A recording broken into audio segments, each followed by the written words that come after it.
You did. Well, then I had a hard time convincing people to give you guys overtime. Do you remember that? I mean, I did it sometimes. And just gave you guys overtime.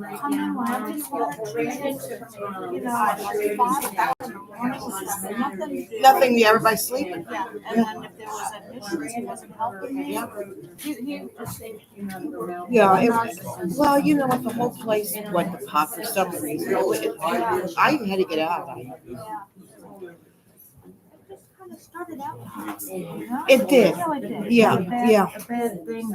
And it could have been nice because, you know what, I always tried to help the employees. Yeah. But they gave me such a hard, well, John not so much. You know, these people, they work overtime and they would say, well, they didn't have to work overtime. And the wife said, well, hours are there, you know? Yeah. Then they piled everything else on me, workers' comp, FMLA, times, you know, so. Oh, yeah. Let's see, what did I do after that? I think that's when I did my 5 years of the overtime. Yeah. And then I went back to jail. Did you went back? Oh, yeah, I went back to jail. I still think To the Justice Center, Yeah. not to River City. Oh, no, Yeah. I thought about going back to River City, but I don't know. I don't even know who took it. Yeah. No, I don't need the affirmation. I was the lowest paid person in the county. It wouldn't. Well, No, I've been in peace since I should have. Well, I wanted to have at least 21, 22 years with the county. Well, yeah. They changed it now. What is it, 30 to get? Oh, I didn't know that. I don't know. Something is 30. Yeah. Their medical is okay. My allergies are killing me. It's okay now. Oh, really? Did not realize she was there. We're gonna hold for a second.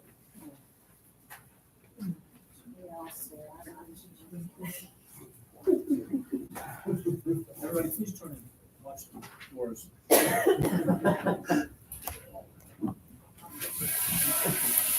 There you go. Well, about time. Everybody get ready. It's about time. You look like you got to yourself. Yeah, I do. Hey, Linda. I didn't realize. you- Save me a seat. Thank you, Chuck. Thank you. You know, the lengths I'll go for attention is unbelievable. Yeah. The pressure, My pleasure. lack of pressure. Oh, the paybacks are That was the really least I could do. Please join me with the pledge. I pledge allegiance to the flag of the United States of America, and to the republic which stands one nation under God, indivisible, with liberty and justice for all. You guys all played into that. You all played into that. Actually, I think somebody in the back suggested it. Oh. Uh-huh. I wouldn't believe the words he had to say. Before we start, I'd like to introduce a couple people. To my right, your left is our new village clerk, and her name is Penny Williams. Hi, Penny. And Penny, I think you're a lifetime resident, graduate of Taylor High School. Yes. Oh, wow. And so we want to welcome you as our new village clerk and council. Thank you. And to my left is Rob Merkel, and he is our new village solicitor. Rob, do you want to say a few words or anything? Good. Rob's been working hard, that's all I can tell you. So if we could please, Penny, would you call the roll, please? Mr. Burns. Mr. Walters. Here. Ms. Bolton. Here. Ms. Meister. Here. Mr. Williams. Here. Ms. Boyce. Now, Ms. Boyce is absent today. She's not feeling well. So I would like to see if I have a motion to approve her absence. Mr. Williams makes the motion. Is there a second? I'll second. Ms. Meister, a second. Would you call the roll, please? Mr. Burns. Yes. Mr. Walters. Yes. Ms. Bolton. Yay. Ms. Meister. Yes. Mr. Williams. Yes. Okay, motion passes 5-0. And so we're just gonna work on down the agenda for tonight. So we need a motion to approve the council minutes for February 14th. Yeah. You're gonna make the motion? Lou? No, I was just gonna say that there was a typo and March 14th was inadvertently put on the top. Did that get changed? I don't know. It should be February 14th, and I will correct that and get that for her, the corrected copy. So do we have outside of that issue, do we have a motion to approve the minutes? Mr. Walters makes a motion. Do we have a second? I'll second. Ms. Bolton seconds. Would you call the roll, please? Mr. Burns. Yes. Mr. Walters. Yes. Ms. Bolton. Yay. Ms. Meister. Yes. Mr. Williams. Motion passes 5-0. Now we have a motion to approve pay ordinance 3-224.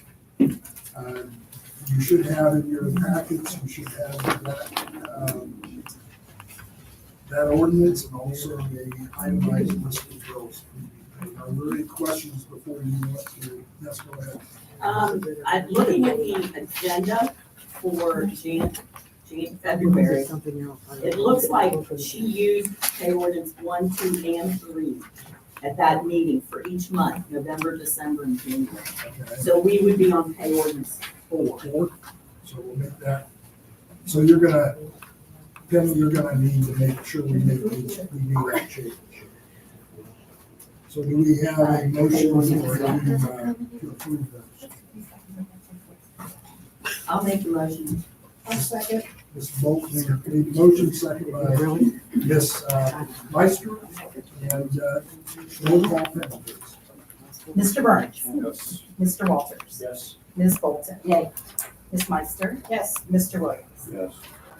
Okay, there's an error on the agenda, so we need to scratch number 3. That's actually supposed to be the resolution for the permanent appropriations. We'll handle that a little bit later.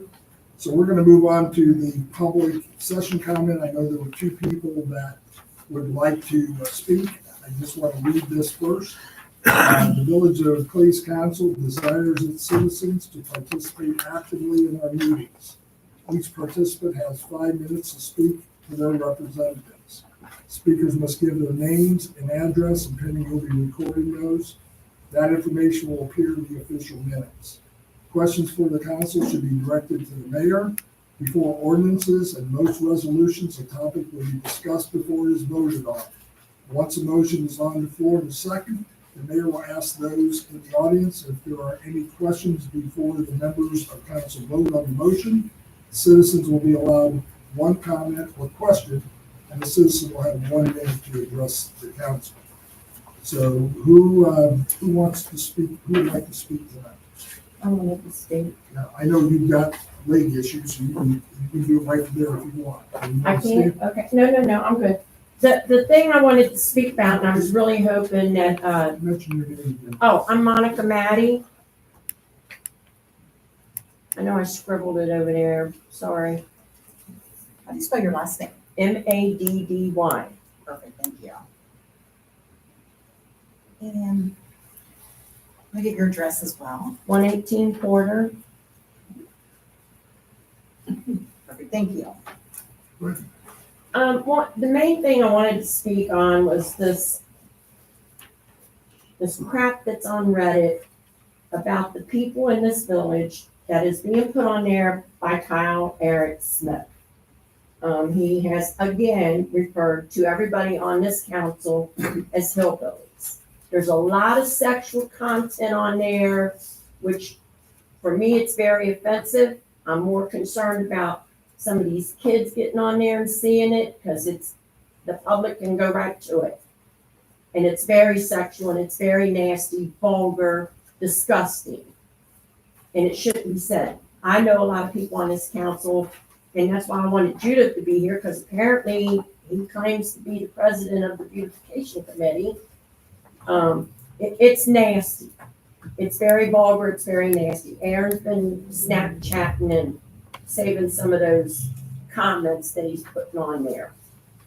And I think he's got multiple personalities, and I think all of them are coming out on his Reddit account. The second thing I want to say is what is going on with the murder of Amanda?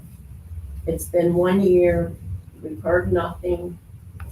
We are living in a village to where somebody, our neighbor, the guy down the street, somebody that lives across the road, whatever, could be the person that murdered her. I'd just like to know what's going on with it. And that's all that's Those are the two items, correct? Yeah. I'm gonna actually defer to our attorney to deal with your first issue, Thank you. because quite frankly, I don't know there's anything that can necessarily be done on a private Reddit account, but maybe I'm not. It's not, that's the thing. Anybody can go onto the Reddit account. You could look it up right now and you could read everything on it. So it's not like you have to fill anything out or whatever to go onto it. You could just go to it. So, some high school kid could be reading it and laughing their butt off because you got some guy on there talking about doing some pretty sexual things with another human being. And to another human being. I mean, it's ballroom. There's really nothing you can do with it but get the platform to take it off as offensive. Legally, you'd have to have who he's discussing specifically, and they would have to be offended, or it technically would have to go further than that. There was malicious and it was reputation damaging, something like that. If it's not, if it's just vulgar, I mean, Well, he's kind of, but you can complain to Reddit. but he's the one that I don't know a whole lot about Reddit, but apparently he's the moderator of Reddit. He created the account. I will look There's at it. two different Reddits. When you look for the Reddit, the Cleves Reddit account, there's two. There's a black one and a white one. He is the white one. And he has slandered this village to no end. When you refer to the village community as a bunch of inbred hillbillies, he's also referred to all the people on this council as hillbillies. None of you have any government experience at all. Okay? I mean, it's beyond ridiculous with him. He acts like a little spoiled rotten kid. He's lived in Cleves all his life. So it's- But why is he slandering it so bad? I'll be I mean, honest, it I'm doesn't bother me. Well, It doesn't it might bother not me. bother you, but when you refer to the people that run your village, and that's what I'm saying, when his Reddit account, anybody can go on there, and you're seeing this guy who's saying, well, everybody in this village is a bunch of inbred hillbillies. It's a little bothersome to me, I'm gonna be honest with you. He's gonna make himself look worse than he's ever gonna make me. Oh, right now And he's, quite frankly, if I go to court, I might have a hard time convincing somebody I'm not a hillbilly. I don't know. I guess it depends on what you consider a hillbilly. right. You just gotta kind of let it. I get it. I see people have forwarded me some of the stuff he's Oh, posted. he's And nasty. some of it is pretty nasty. I don't get offended easily, so Yeah. I don't want to really give him the satisfaction of making him feel like I'm Well, I'm affected at not, all by I'm not anything he giving says. him the satisfaction. I've already addressed one issue with him. I'm not afraid to address it again. But that's probably what he wants, is And, attention. Well, no, he's not getting my attention. I took care of my problem. Monica, the only thing I would say is there's really, unless I'm wrong, Rob, I don't think there's anything this council can do about it. That's- Okay, well, you all are aware of the things that he is saying, and, I just wanted to put that out there, because I didn't know. I have just a quick comment. I think, and I think this happened a long time ago. When you are on a public forum and then on council, you open yourself up to a host of things. Right. And I think as Rob can correct me, I think, unless they are malicious and can prove that, there's not much you can. But you as a private citizen, if they were to start to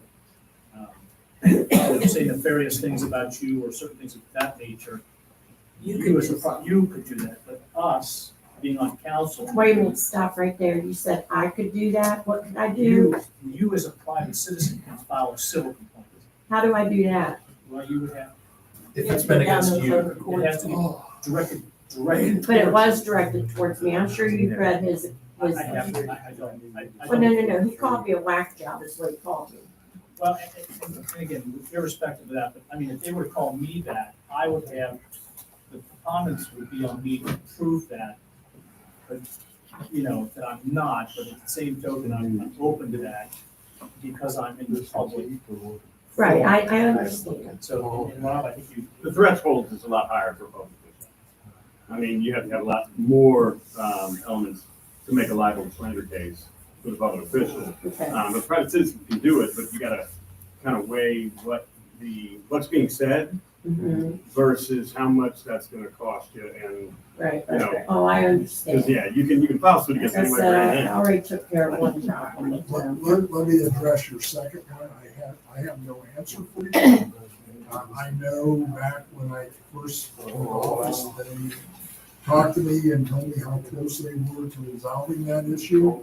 I have had no further update, so I can't answer that. It's still an active investigation. Well, I am in the process of helping Amanda's mom. She now has all the children, and she's been evicted from her home. So I'm taking care of trying to get it together for her so that she can. I'm walking her through everything. Well, as soon as I know anything, I'll make sure that we're all updated. But right now, it's still a investigation, and even if I had information, I couldn't share it. Okay. Thank you, though. Somebody else wanted to speak to that. I'm not sure who was. Nancy, I just stand here if that's okay. you gonna be on camera? Nah, not really. I'll keep it brief. I don't have any questions, just a comment, well, two actually. Thank you, Mr. Merkel and Ms. Williams, for entering your service with the Village of Cleves. We do appreciate it and hope it's a long and happy tenure. My only comment is that it has come to my attention very recently that Mr. Ray Hall has entered into the wild, wacky world of retirement. And I don't know how you all plan on moving forward with the village business, but I would like to encourage discussion to return to the old way that we had done it. It was careful, concise, well-reviewed and researched, and it seemed to have worked during my time on council. So that's all I've got. Thank you. Anyone else want to speak? And stand and then give your name and address. No, that's okay. I don't need to be on there. So I've been in touch gonna lose with your the job. mayor back and forth about an issue that I have up on the road that I live on here in Cleves. And I'm just very much wondering what's going to happen about the problems that we have in this area down here with people that are trashing their yards up, garbage everywhere, failure to follow rules that are supposed to be in place for this, area. And, I'm suffering the effects of having a neighbor that lives next to me that God only knows what they do over there, all hours of the night. We know what they do. And, it's become an issue to the point where, I'm a 37-year resident of here. I have 5 kids that went to Taylor High School and graduated from Taylor, okay? And I have put money into my property from the time I moved here till today. I've always done well with keeping my property maintained, and things are clean, and I do whatever I have to do. And all this is doing is destroying my property values because I've got this problem, next to me. And, I don't understand how, we can continue to allow this to go on down here in this community. And basically, because I've seen big changes in this area over the years, and, when I moved here, I was on a street with a lot of older couples that were well in age, and I was probably the rowdy one at that point. But, now I'm the old one up there, and, what I'm dealing with up there is, a problem. And,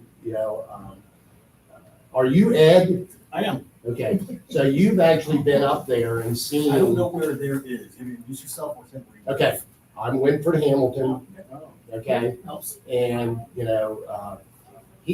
this camera right here is one of the issues that I had, and I discussed this with Chuck.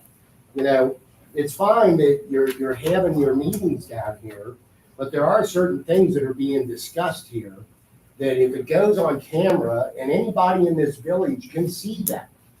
Now, I become, A victim, I've been your, I've spectacle been a victim of what I'm preaching about, because, and then what happens? I'll tell you what happens.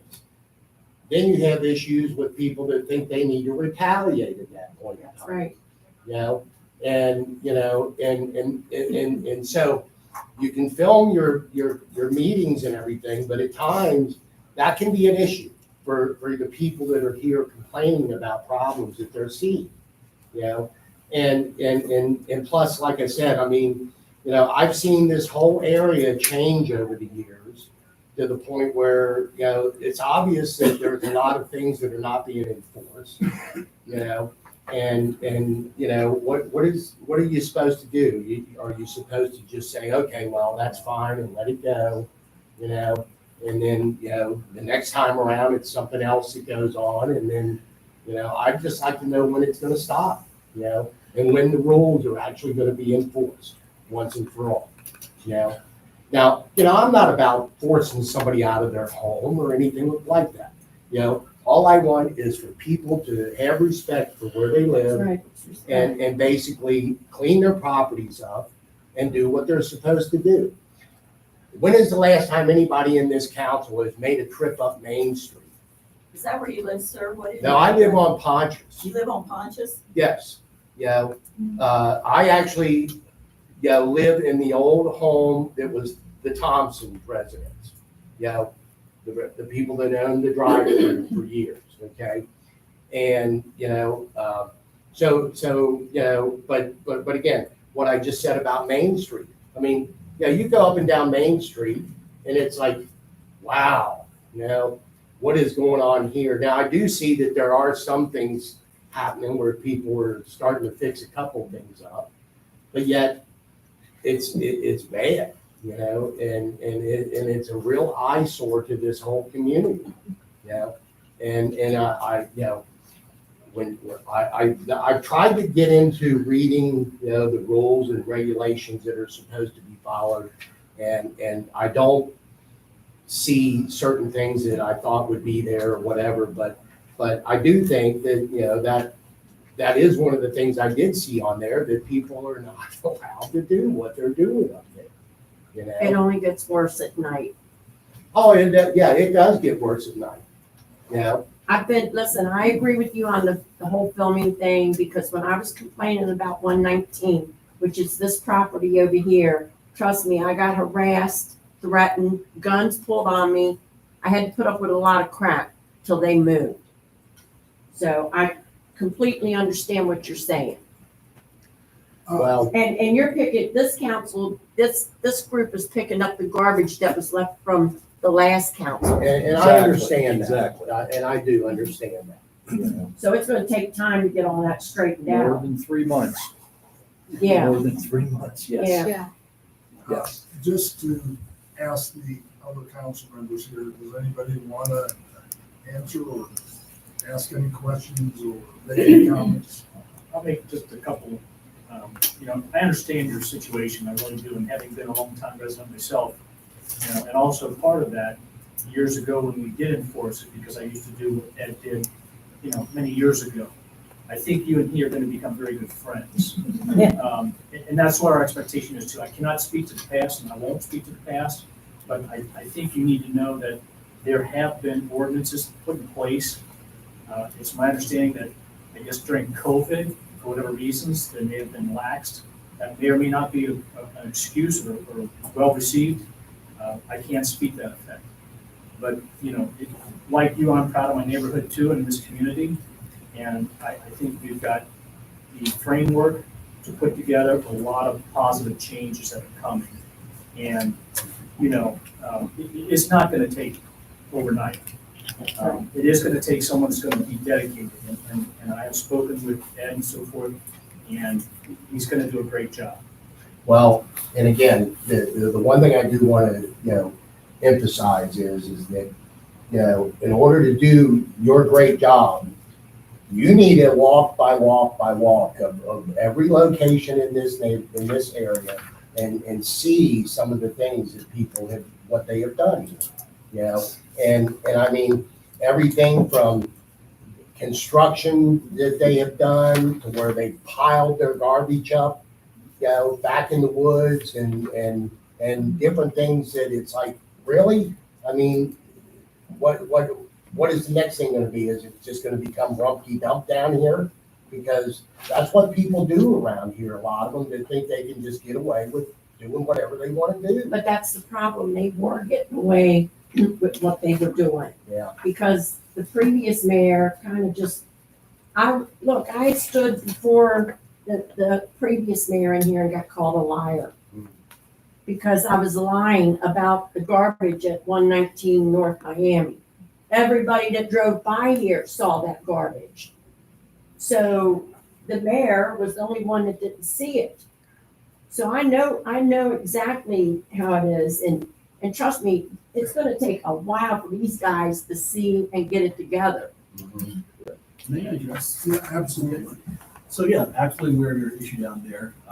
Actually, yesterday was the 30-day remediation period ending for the issue down there. They failed to do so. So next steps will be happening now. It is a process. It's unfortunate.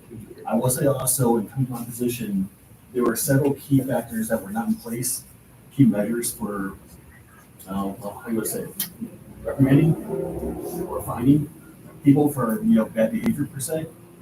We are working towards building those systems back in place again. When I took position about a year ago, I was led to believe these were in place. They were not.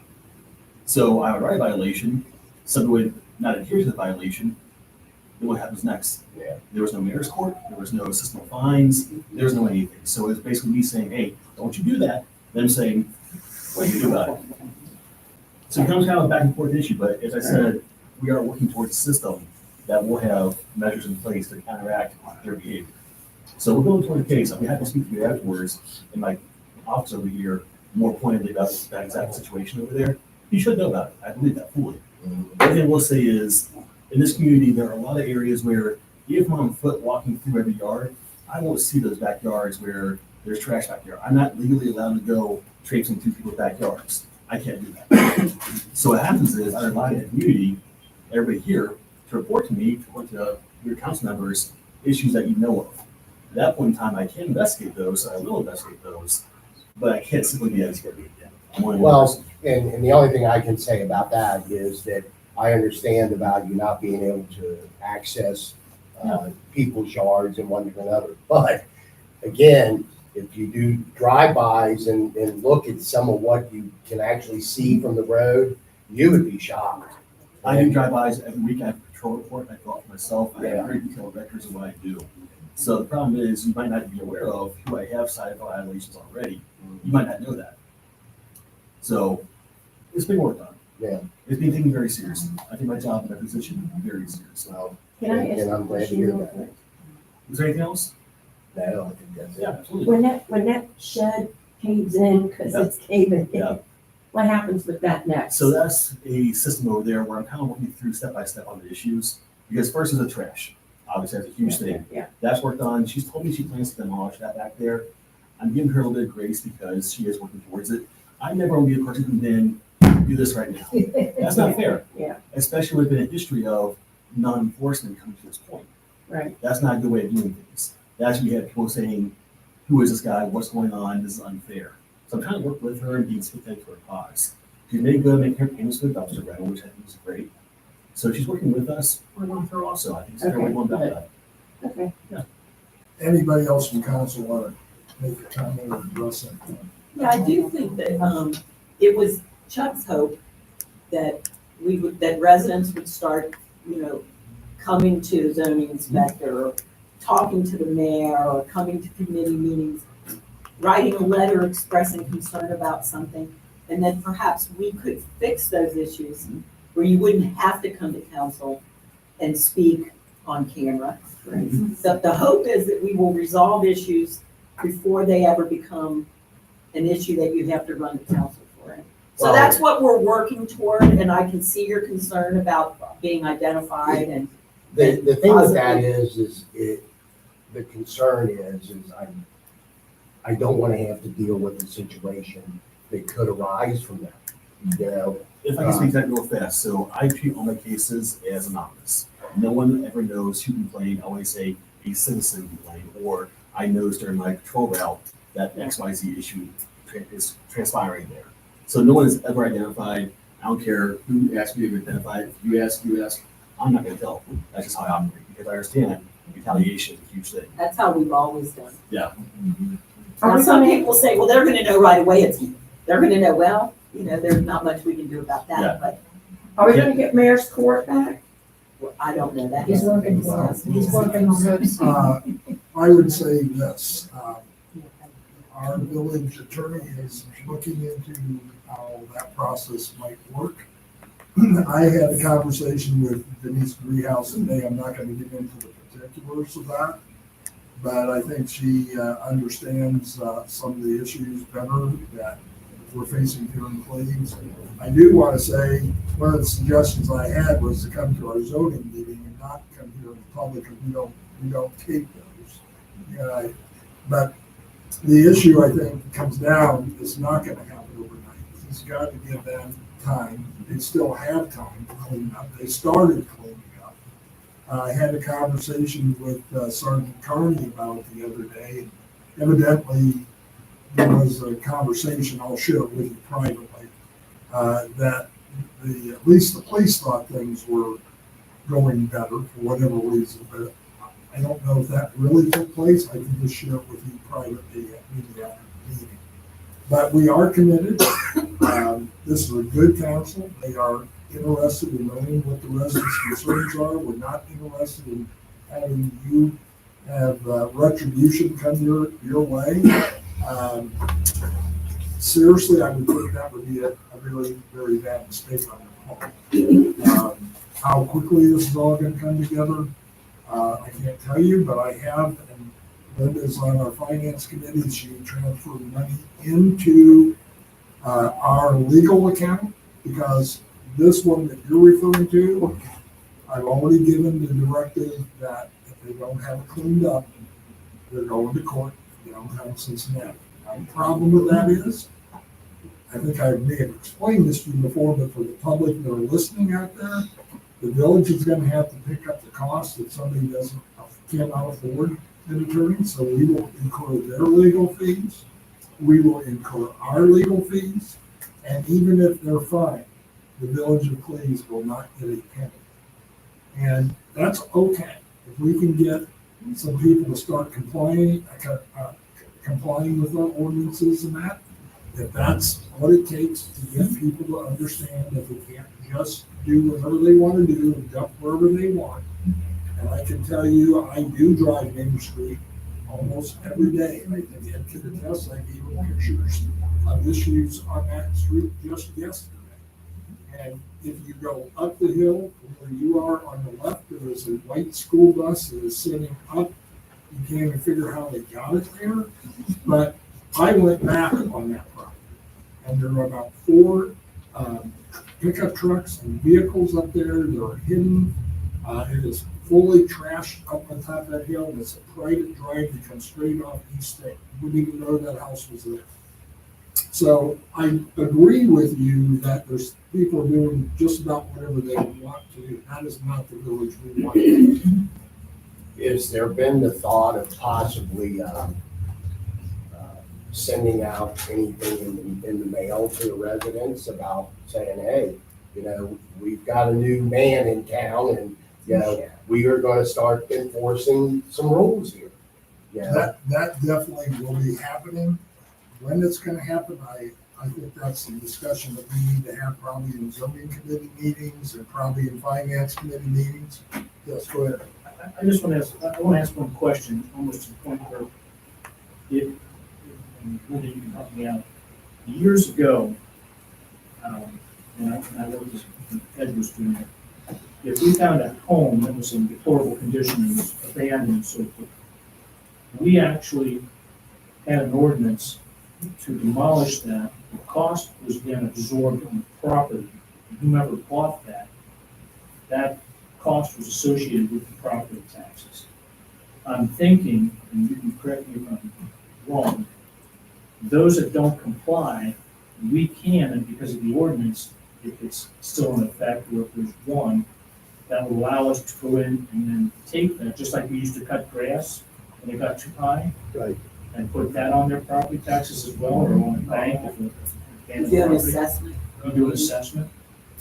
I was on a citizen planning and zoning person with you, and I believe that those demolitions that did take place were done via grant money. The Some of only them were. ordinance I recall regarding, Grants, correct. yeah, the only ordinance I remember regarding abandoned deplorable conditions was that the windows had to be boarded up, and if the porch or the entryway was in bad shape, the access had to be not repaired, but guarded so no one could try to get up there. That's my only recollection. I do believe we actually acquired some of the property because That's what. homeowners signed them over to us. The village of Cleves became the owner of the property, we demolished them. I don't know what we did with those properties, if they're still around. We tried to sell some of them at one Several point. were up on Mount Nebo Road, I do remember that. There was the train depot, if you recall. Yeah. And, you know, the fact that you couldn't really board that up is because the whole structure was imploding and it was a safety issue, hazard. Same way with the other couple houses that we demolished. I can't remember the streets, but you're correct. We did do that. Yeah. We got a grant to do some, and then we paid for some and we acquired they signed over the deed. When are planning and zoning meetings, and are we having residents Third Thursday of the month, third Thursday? Okay. And is there a resident, they're all open to the public. no, I mean, we had residents, No, this is a Volunteers. committee right now, a planning and zoning committee of council, okay, but we are discussing, the possibility of a planning and zoning commission, gotcha, which is totally different and would have residents on. okay. We're in Thank the you. middle of trying to decide what the best scenario for the residents is. So, I'm assuming that time is 7 PM as well? 6:30. Okay, thanks Planning and much. zoning is 6:30. Finance committee is the fourth Wednesday of the month at 7. You have that all posted on the website? We're gonna get it Now, posted. those are on the website already. They are on the, thank you. Just to add to that, I've had conversations, I have a meeting coming up next week with Hamilton County Zoning and Planning, and I addressed the issue of demolition. I have a lot to learn, that's all I can tell you. And, this is a different world for me than schoolwork. But, so I have had those conversations. I know the fire department has condemned about 4 or 5 homes already that, In the village of Cleves, Chuck? Yep, and there's some up on Spring Street, there's some up on, hold on, it would be, Cleves Avenue. They will not fight any fires. Because they're in such bad condition and so dangerous, and the homeless are in that area that they will not go into them. So I actually have had some of those conversations, but like we've heard before tonight, it's gonna take time. We wanna make sure we do it the right way. I had a conversation with Mr. Merkel on the way out here specifically about, you know, how you put the fines onto the taxes. He's doing the research for that. So we'll get there, but we're sort of like rebuilding from scratch, the infrastructure that has not operated. Well, one thing I will add, that's one that is a highlight to this situation is, they had a sewer line that was leaking and it run straight across the front of my property. And, thankfully, I guess when MSD researched it, they determined that was part of that was on them. And they actually sent a crew in there and dug it all up and fixed it, and that stopped that problem. So that is a highlight of that. So I don't know, because here's the one thing that happened even with that. It originally started out as what we brought it up, and his brother and I discussed it, Ron, anyway, his brother, Gordy, my neighbor.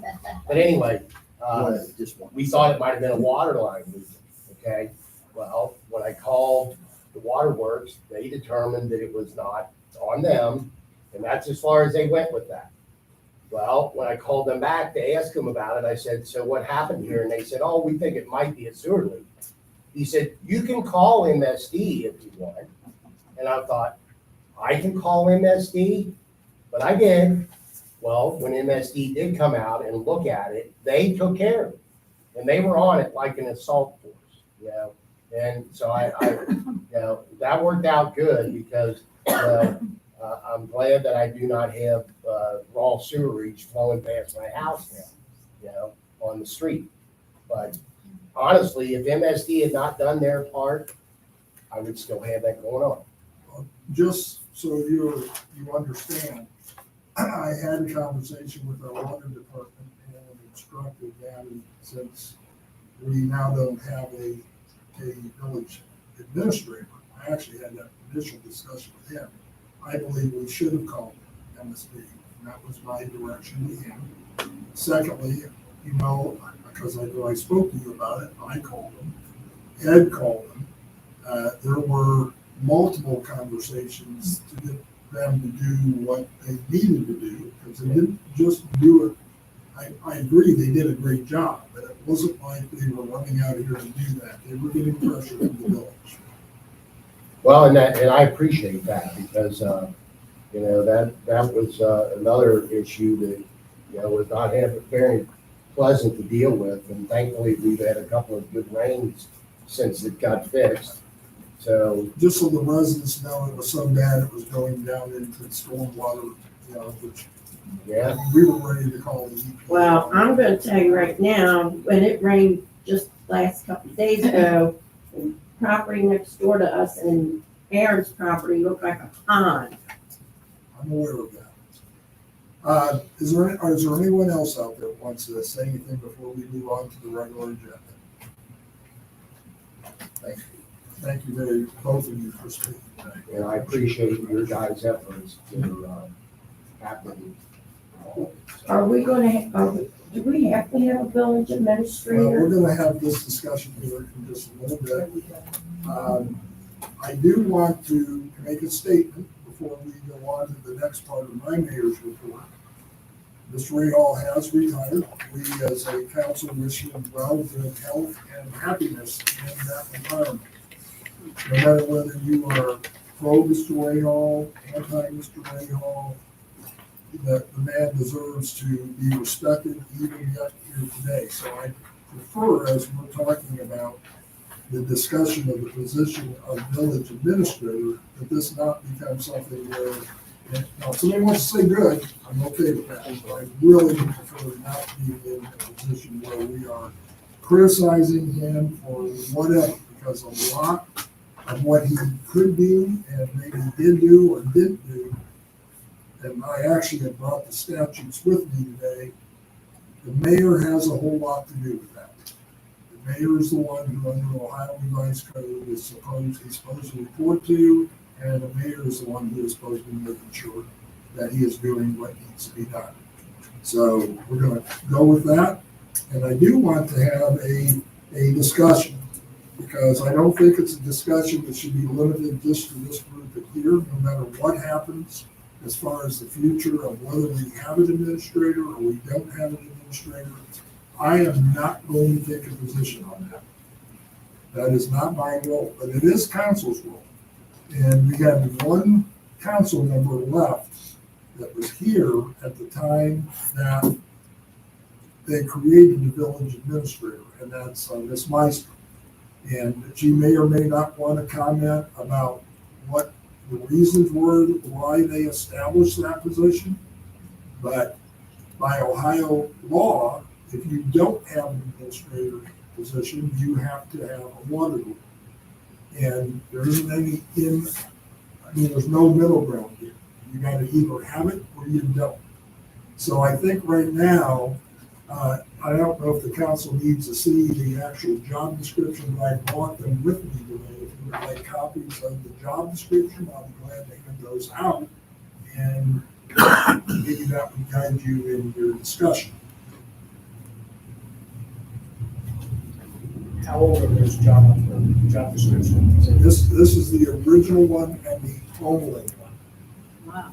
From 8 years ago, So, 2015. I don't think Yeah, I'd be, 2015.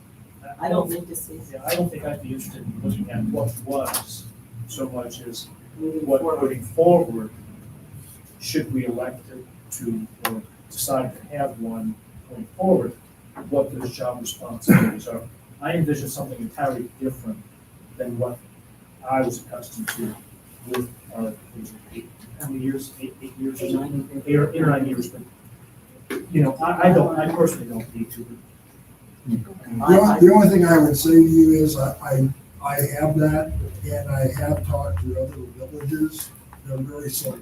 Okay. They're not dissimilar. There may be a few more things that they require, and there's others that require less. So I'm just gonna turn it over to the council. I think it's your opportunity to sort of get your ideas on the table. And the community that's sitting out there watching tonight, how many of them there are, I have no idea, but we average about 31 subscribers, and there's others that watch it just online. They tell me they watch it. So it's up to you guys right now to open that up. And what your thoughts are. I'll start the conversation with, I was here when we went with the village administrator.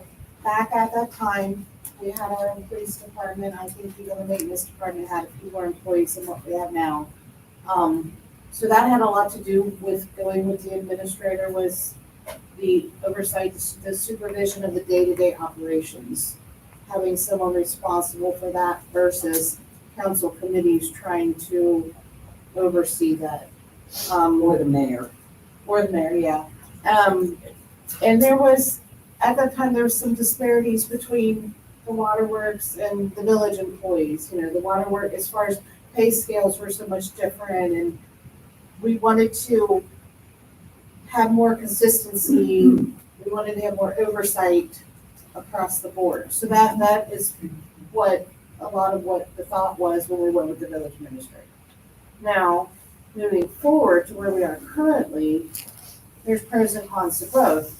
We don't have as many employees because we don't have our own police department, so there's not that aspect of the oversight, but there is still the day-to-day operations, and we need to think about moving forward in the future, having a village administrator that handles the day-to-day operations, the seeking out the grants, those type of things, the employee evaluations. Right now we have Chuck, who's retired and has got all the time and energy to contribute to doing as much as he is, but it's a 4-year term, so we gotta think about moving forward down the future. If our next mayor is somebody that's younger and still full-time employed, they may not have the time to do everything that Chuck's doing, and they may need to rely more on somebody else. The thought was brought up, or it was mentioned about maybe like an administrative assistant type of position, somebody to assist the mayor, but that's another thing that, an employee like that come and go, and you're not gonna have a lot of consistency. I think, for my opinion, I've gone back and forth and I've given it a lot of thought, but I think as far as maintaining continuity and consistency as we move forward, I am for replacing the village administrator. And I am open to reviewing what we had originally established as the job description and modifying that as we see fit moving forward. All right, also, I've also put a whole lot of thought into this. And I want to start out by just stating some facts. The current full-time village administrator, or the one that just retired, was making $75,900. Their salary was divided up 60% by the waterworks, 40% by the village. So if you divide that up, the waterworks was paying $45,540 of their salary. The village was paying $30,360. If you divide that up by hours worked, the village was paying for 16 hours a week of village administrator duty toward village business. The waterworks was paying for 24 hours a week toward the oversight and running and maintenance of the water department. So we've never paid for a full-time village administrator. Most of the burden is on the backs of the waterworks. Their budget's getting tighter as well. My question would be, I would want to see exactly how much time a village administrator is putting toward village business.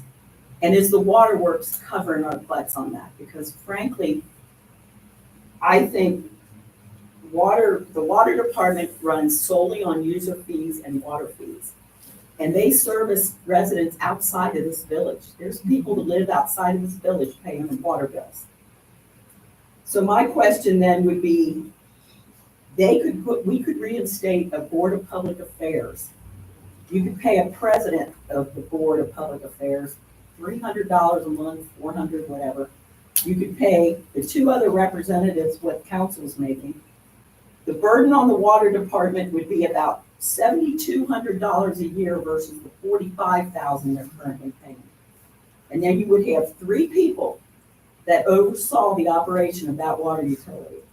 Those 3 people would run it, make the decisions, and the village could work on other issues that are so important for us to work on. I also see that as being a fair way to make sure that water users are being treated fairly and that their money isn't compensating village business, because that's not what it's supposed to do. We would have to reinstate a street commissioner, which we always had. It used to be an employee in the past, John Knuff possibly, but it was John Booth has done it. Eric Davis did it for a while. Eric Davis. You know I'm a Reds fan, don't you? Eric would use it. So we would have to instate a street commissioner, and then we could decide what other village needs might we be able to meet with an employee, creating a new position of sorts. You know, I just feel we 3,500 people, 1,000 households, and we're looking at a village administrator and paying them $75,000. We got to look at where our revenue comes from. Other villages may be getting business revenue. Addiston has INEOS. My husband's worked there for years and years. He pays an income tax to Addiston. So you can't always even compare yourself to other villages because you don't know where their revenue's coming from. You don't know how much revenue. Ours coming on the backs of taxpayers. I would love to debate this topic further. I think it needs more than just a little discussion because I wasn't part of the role that made the decision. I'm not saying it was a bad one at the time, but things have changed. We don't have a police department anymore to be supervised. So we have a village administrator that would supervise maintenance and park. I don't know. That's just my thoughts. I'll be real brief. I kind of support the water board, reinstituting the water board, simply because, again, I think, just as Linda has said, that, you know, their source of revenue is the village of Cleves and other residents outside the village of Cleves, but also the fact that there's one critical thing that I think we did. We actually moved our well fields from over here at Chevron, now over here to Kilby, and you know, are you familiar with the wellhead protection program? And that's contamination to well water. And so subsequently the board, back when we had that, was responsible for that. Now the administrator in the past, I don't know how much they dealt with that. maybe Eric dealt with a lot of that possibly, and I'm sure he did. But I felt more inclined to have a board of citizens and the licensure of the, that Eric had and those people that they could talk to make sure that that was being protected. With the development over there off Kilby Road, Cleves, I think, has a say in what gets developed there because a lot of the runoff goes into the well water there. And I thought that they were trying to acquire, maybe you'll correct me if I'm wrong, trying to acquire a lot of land so that they could kind of protect our wellheads over there. And I don't know what's going on with that. The other thing that I think that was brought up to me was the fact that there's a succession program that I think that they have brought in line with a lot of the employees getting their certification in like Eric has, for the fact that if he does retire or whomever, there would be a succession there, kind of continuance of experience. So I kind of like that idea, but I'm open for suggestions as well. Any other comments from council? That point, to protect the wells, they got a covenant that other things can't be developed on. That's already been executed. There's no purchase of property.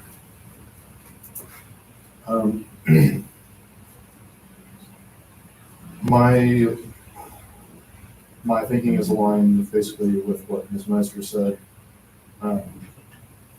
That I don't know why I'm choking on the words. I'm sorry. That if we have a principal executive being the mayor elected, our options are essentially the electors of this village who are willing to run for office, who are willing to take the job for $6,000 a year and execute everything we need them to execute on that salary. And if that, it's not.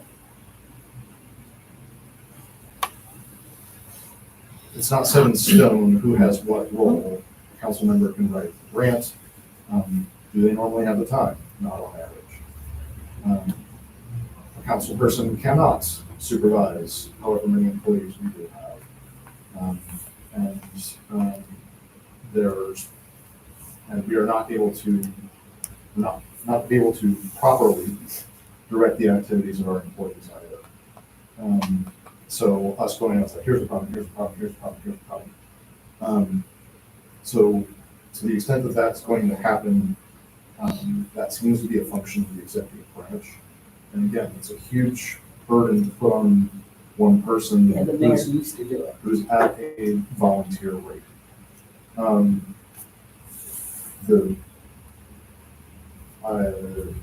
I think we should have a little optimism on what a $60,000 to $75,000 employee can buy with the right ambition and training.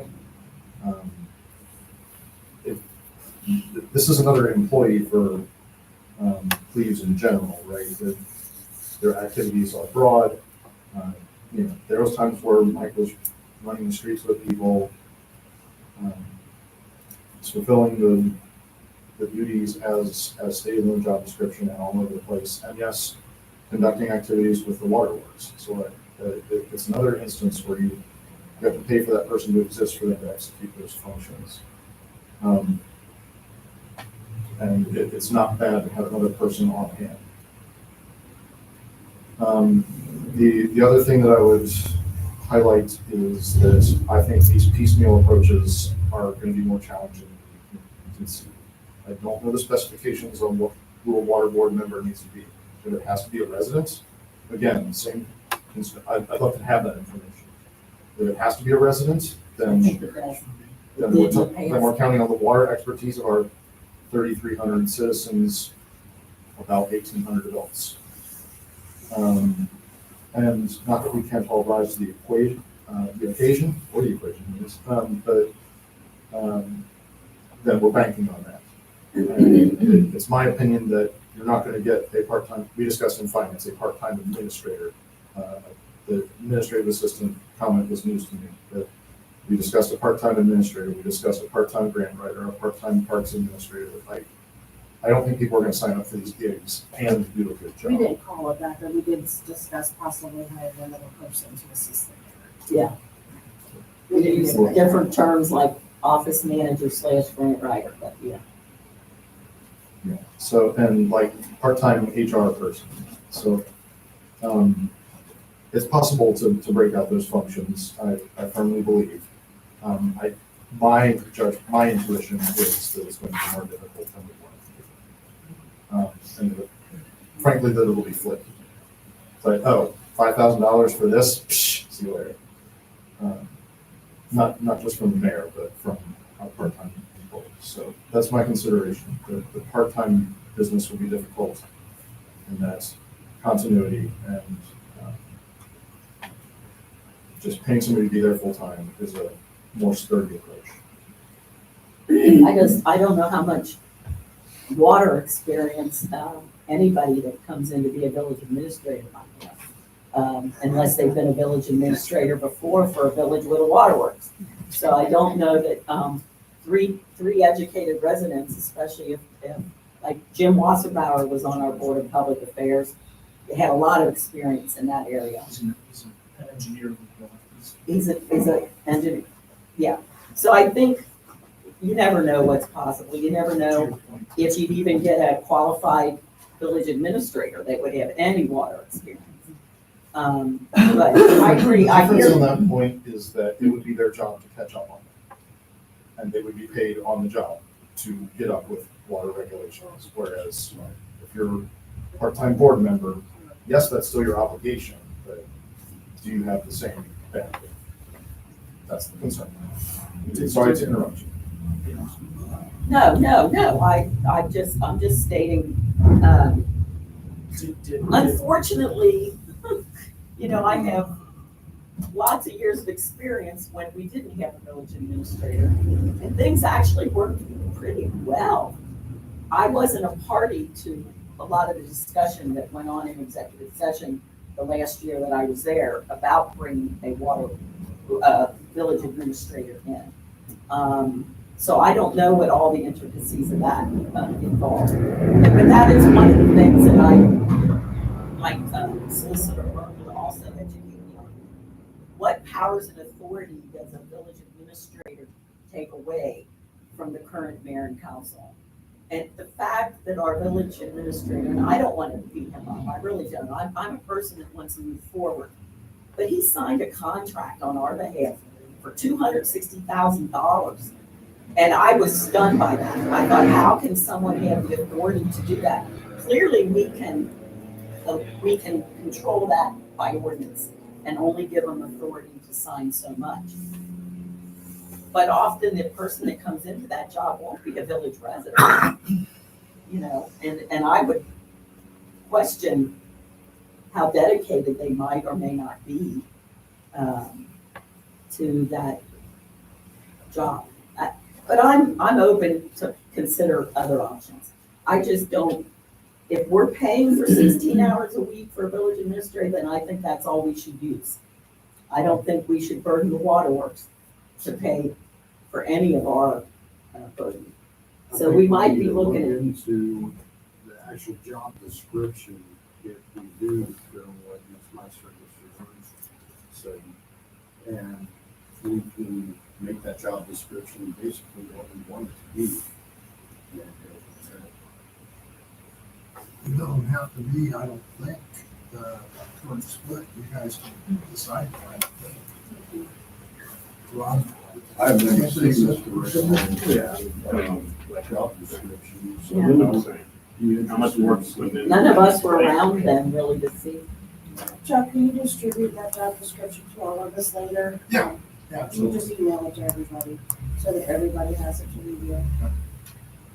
Because on top of that salary is pension and our contribution toward pension and any medical that person would require as well. So it doesn't just end at the amounts that I had here. Any other comments from council? Any comments from our people here tonight? Very well, thank you very much for listening, and we will move on. And right now, somebody has to supervise. Someone has to do it. It cannot be me. The way it works is the village is technically, as far as the council is concerned, and me as mayor, is I am not to have my fingers in that area. So I spoke with Mr. Merkel about this. He's a lawyer. He really works for the council. He doesn't work for me, he works for the council. And at the same time, so did Mr. Whale. So I felt that we needed a temporary person to give us time to work through this, not only on council, but with the community. Because when I was out campaigning, there's still the question, why do we need an administrator? I hear all the time. Now, I have my own views on that. I'm not going to share it here right now, but I do have my own view. And that view is from understanding a little bit better what it takes to run a village. And I'm not telling you I know everything right now, but there's a lot of hours to that. And so I think it would be good to let the community have their say of what they think. They're going to have to make a decision. I don't want it going on forever. So we're going to have to move forward. So what I would like to do, and I think the council has an ordinance, I think the public should have a copy of it, that I recommend that we appoint a temporary director to supervise the water department. Now, that's going to be limited in hours. I know that Eric and Rob have already talked. He is physically incapable of being here full-time at this point. But you can do a lot of supervision with somebody just by having conversations. And I think pretty much Eric ran the water department anyhow. And we have experienced people there. So I don't see it as a problem, but there are contracts that have to be signed. There's work that needs to be done. It needs to be done with some oversight by somebody who knows, at least knows where to find the information. So I would entertain any conversation from the council as to what your views are on that, but we got to have somebody.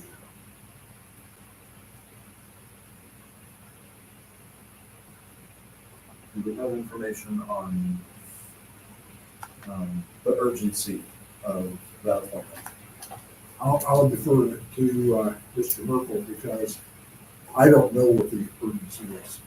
No, I don't know. I'm not positive on the urgency. It depends on what all was entailed in what Mr. Ray Hall did. And that's, I think you have a conversation with him. Did you not? Yeah, I might have a conversation with him, but I mean, I give you detail, a whole lot of information. Well, we know the whole idea is to keep the village council and legislature and government out of the hands of the water utility. So Chuck is right, he can't do it. So somebody else in the meantime, until we figure out how we want to move forward, has to do it. So have you spoken with Mr. Rahal since his retirement, in the sense of what open ends does he have that need to be closed that are still hanging? That might address some of the urgency to the effect that are there contracts to be signed, written, grants that we need? What is the immediate urgency in the sense that what's open? I had some conversations along those lines, and he did send me some information, very little on the waterworks. So I don't know the answer to that question, and that's one of the reasons why I had Mr. Merkel have a conversation with him. I wasn't part of that conversation, so the only one I could refer to is Mr. Merkel. So What he explained to me was the management of the employees, approving purchase orders for equipment that they needed, approving their work schedules and paychecks, things like that. He wasn't overly involved that much. I feel perfectly comfortable with temporarily assigning our village solicitor to take over that role in the interim, if that's what your recommendation is at this point. You still got employees that have to be supervised, so somebody's got to do it. Correct? I mean, What's Eric's role in this? In the absence of you, I mean, Oh, no, I'm not objecting, I'm just you're saying, not, what, no problem with me. what would Eric's role be? I think it's the same role he had with Mr. Rayon. I don't know exactly what that role was. He is the superintendent of the waterworks. Yeah, You you were, line authority, or does he have line authority? well, he has to report to somebody, and he can't do you, that. you, he had In the to absence of the report to the water board. water board. Correct. And so it's the same principle. He's got to report to somebody. That's what I'm trying to establish here, is the line authority, then under him, as far as day-to-day operations, he helped facilitate that through statement, That's what I think. and then you would help facilitate Eric, that. yes, Eric is the one with the license. Correct. But, yeah.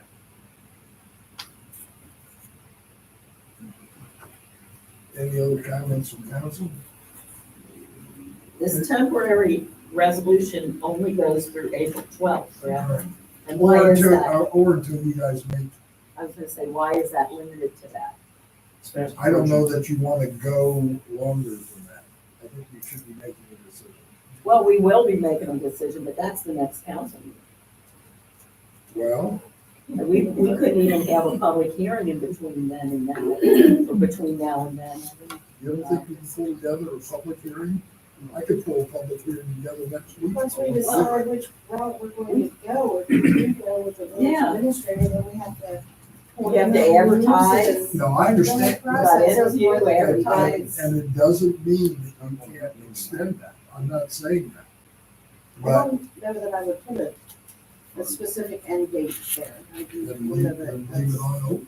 I mean, you can change that. I would be comfortable putting 3 months, you can always readdress that. I just know from hiring at where I work, nobody gets hired really quickly anymore.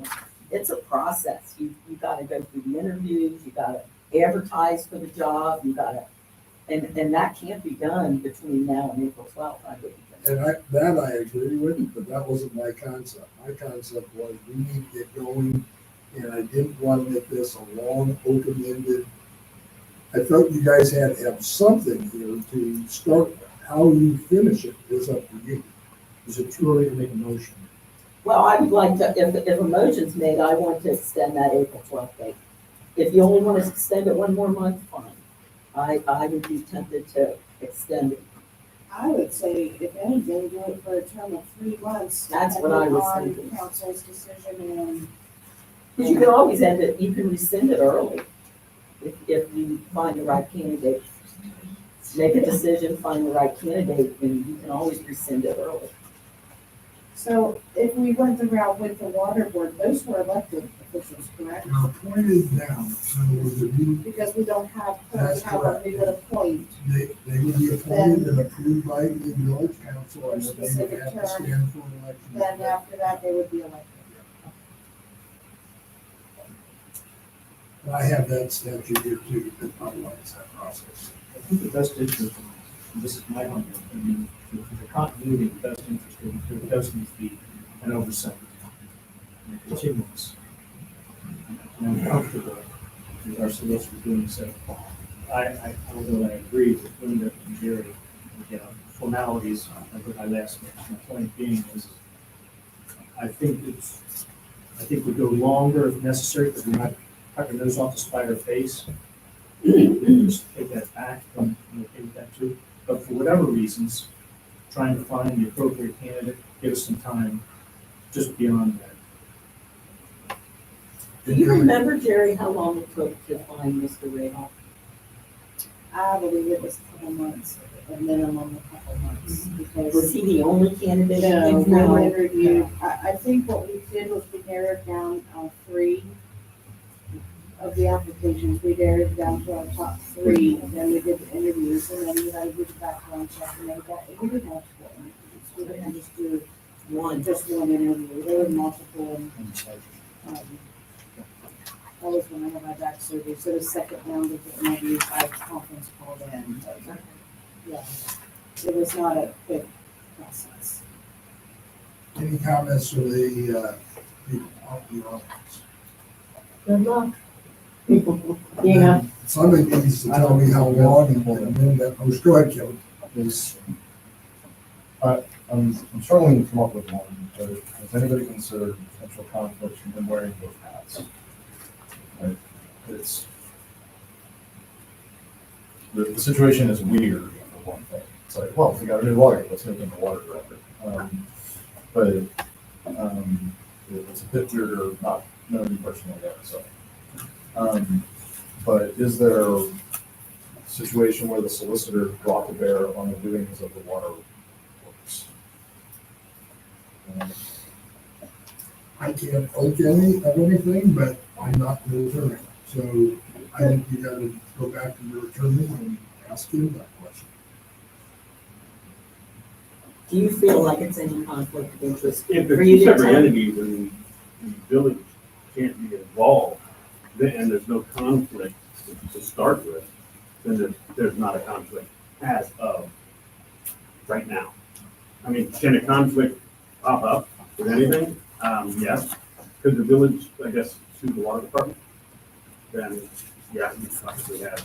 Then there'd be a conflict. Then there'd be a conflict. But you would know immediately, But if you'd you have would to be able get to it. say to us, I can't represent them, they need to have an attorney. We have the conflict out. Okay, I got you. For the most part, Eric runs the database stuff, but Eric needs someone To report. above him, but if he needs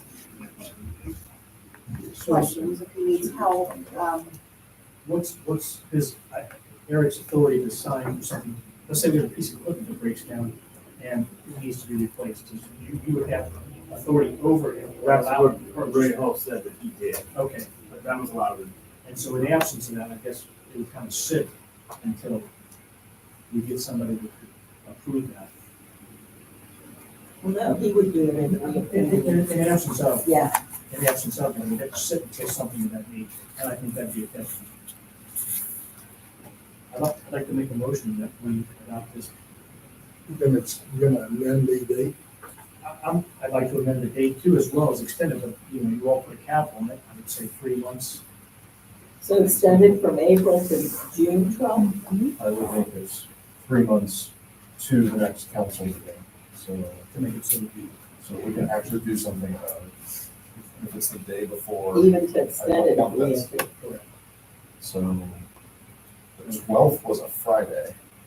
so the June council meeting would be the 12th. Wednesday, June the 12th is the second Wednesday. So make it the 13th so that nothing expires before we, or June 12th at midnight. We all turn into pumpkins. Yeah, you can do it through June the 13th, and then that way, if, Yep. you need more time, June you 13th. can I make that motion. I'll second it. So you have a motion by, Is this resolution number What 6? number it is? Penny? Okay. and this is, a motion is made by Mr. Walters, seconded by Ms. Bolton? Ms. Bolton. It's 6/2/2024.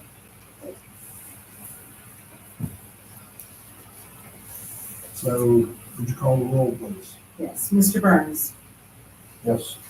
Mr. Walters, Yes. Ms. Bolton, Yes. Ms. Meister, Yes, and Mr. Wood. Yes. Motion passes 5-0. We have another resolution that we create the Cleves zoning appeals board for appeals hearing. Just for the public to know and understand, Ed was present for this, I think Mr. Walters was present. We had pending appeals coming our direction, but we had no venue to do that. There's already an ordinance. We're just looking at reestablishing that framework. Any comments from council about that? Well, the appeals board is just that, so that if there is a need for a variance that you feel strongly that you would want, say for example, I'm sorry, I'm just going blank right now, or, yeah, let's say, an idea of a variance that they would need, that planning and zoning could not approve, they would have to go back to the appeals board, and that board then would either grant or deny the variance. And I'm trying to give an example. So currently our cases in the village are now fences, for example. Some people want fences in certain places and other people, neighbors disagree with that. The property owner who wants to erect the fence could come before the appeal board and ask for a variance to have a 6-foot fence when normally a 4-foot fence would be allowed. That'd be an example. And the appeals board consists of all residents, is that correct? No legislative body. And they only hear appeals. Right, only appeals. They only hear appeals, so they don't have to meet all the time, they meet when there's an appeal. Exactly right.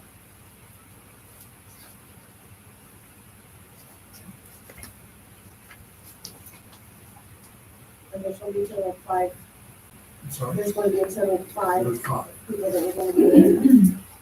And we have to go, since they're staggered terms, we have to vote on each one separately, and many of them are here this evening.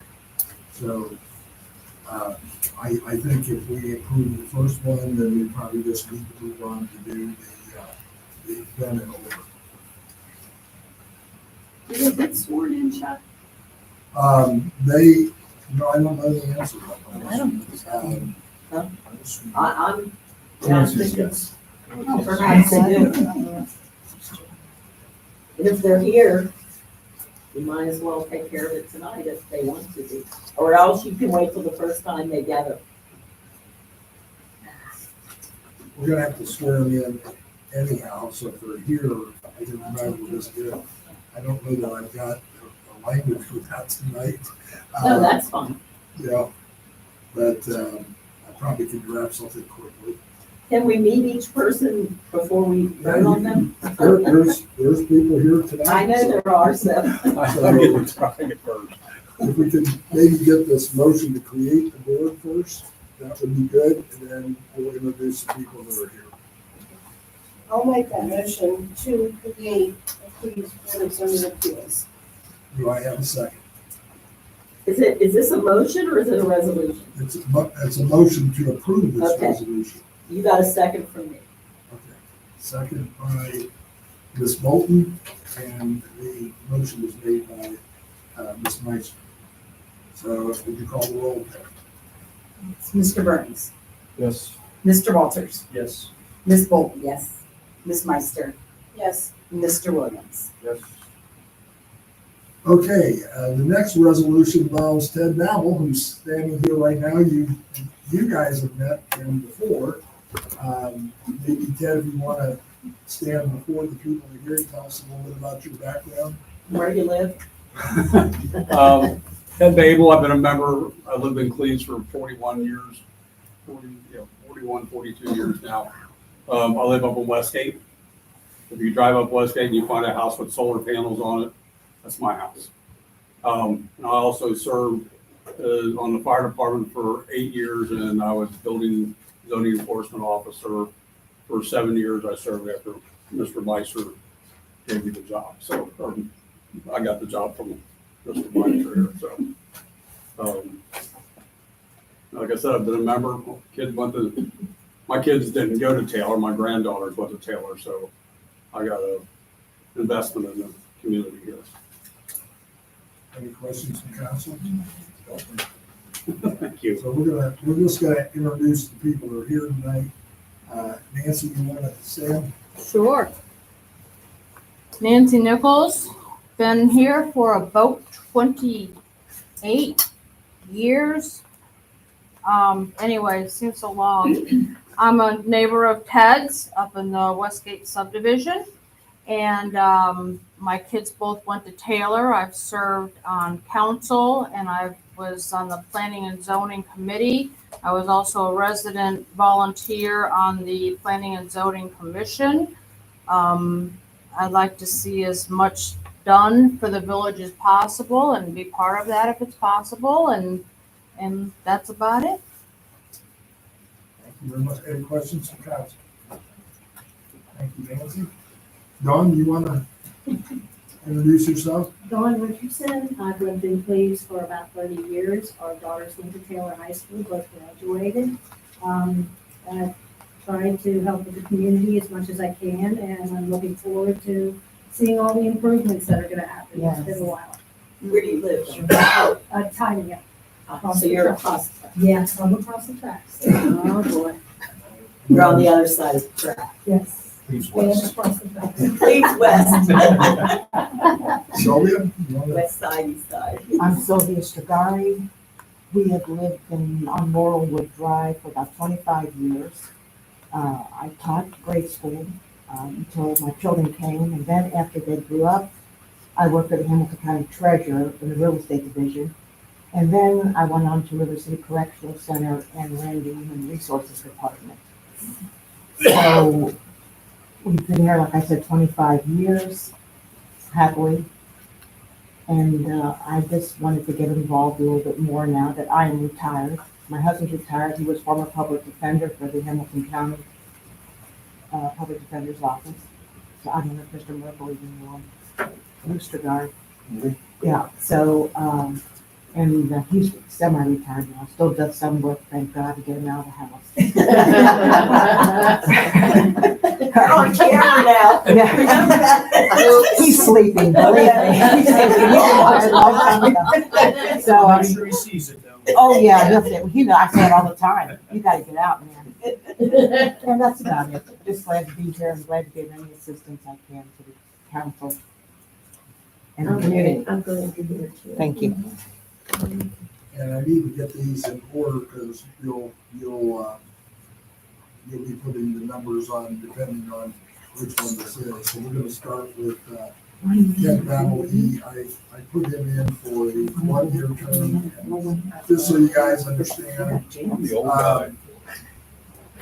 Only 4 years. It's staggered, so if you want to continue, you can just, Somebody's not. extend it the following year once your term expires. All terms expire on the 31st of December on a given year.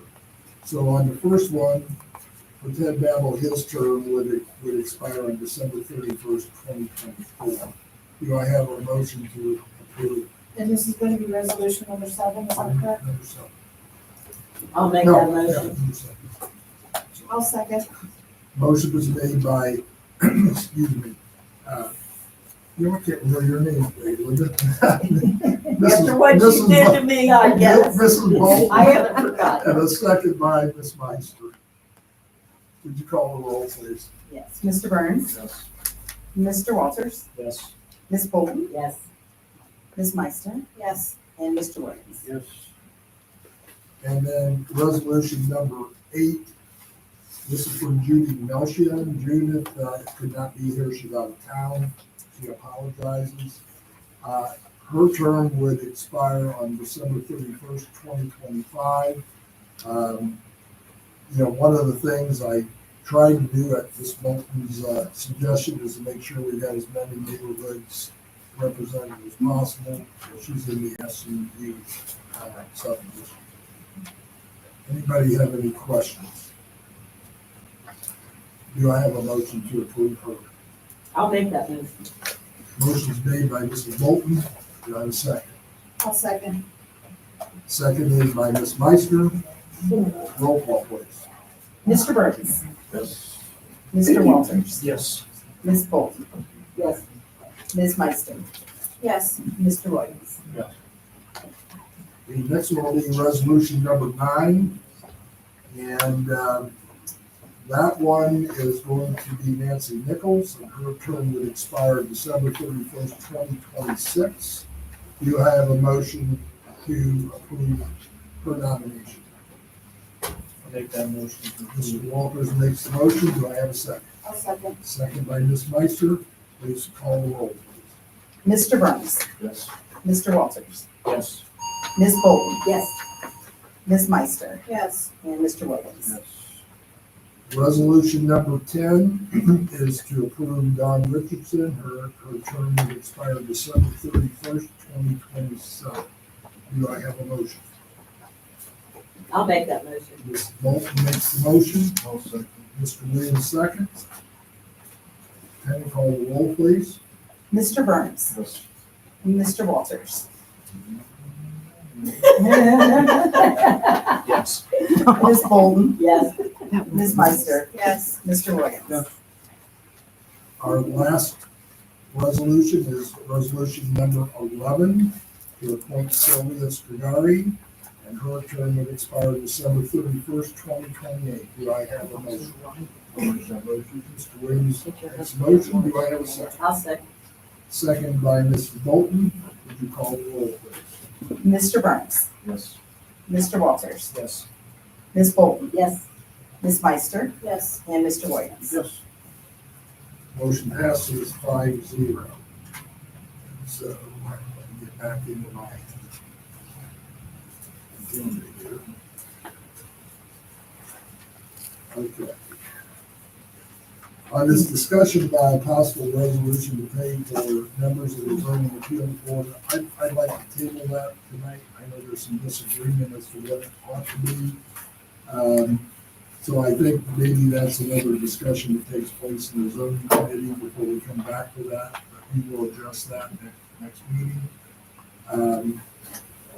So the next one is to, I want to give you an update because at the last meeting, the fire department asked me where we were as far as the signaling device. For those of you that are not aware, there's been an issue of the Mount Nebo Fire Department and EMS getting into the village, being held up by the railroad.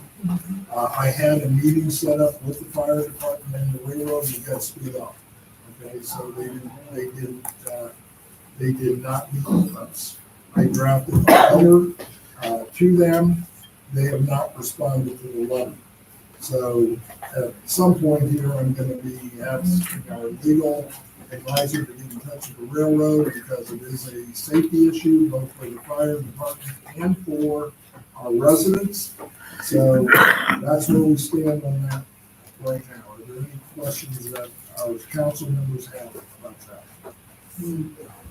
Is the biggest issue because of where their Mount Nebo station is located? And they service primarily the area over by, on South Miami, over up Walmsley, Ridge Avenue. It's that area that. So if they were blocked and they got a signal that there's a train, they would send the East Miami River Station They out? can also come down a different route. Yep, and Or they They could, come down different. or they could dispatch, Or they can dispatch. depending on the situation.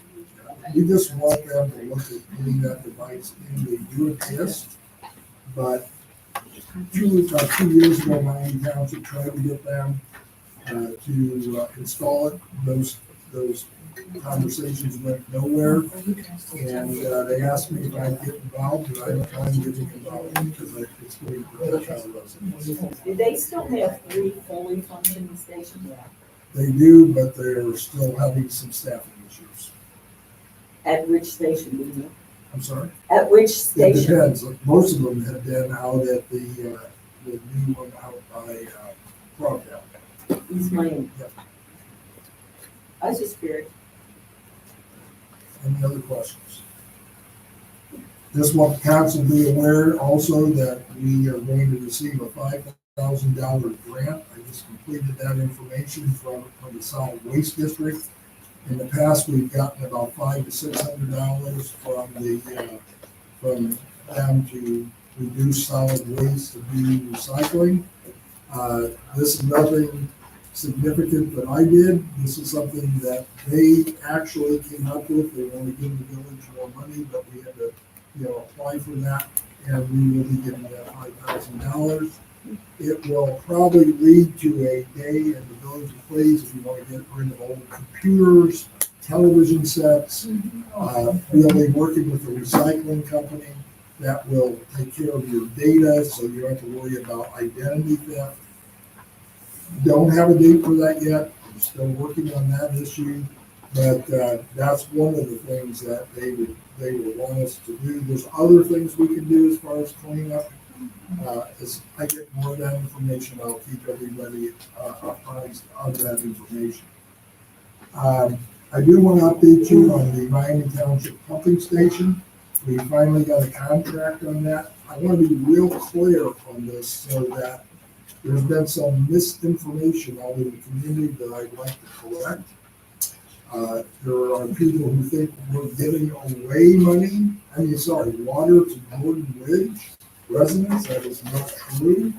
Miami Township wants to install a card reader where the water is paid for up front. It requires no labor from the village. It is self-functional. They are going to be paying all of the installation and maintenance costs. They have offered a $1 a year to rent, basically, their ability to come onto the property. I can't make a recommendation to you right now because quite frankly, there's some other issues that I'm not sure they've resolved to my satisfaction.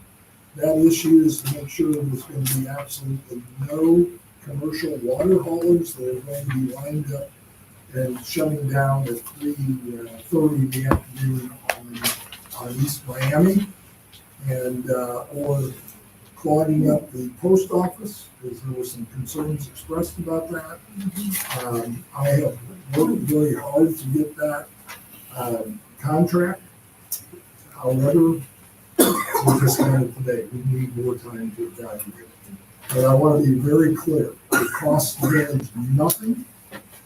We have no maintenance costs, and the water is not free. So they're going to have to pay for Cleves water.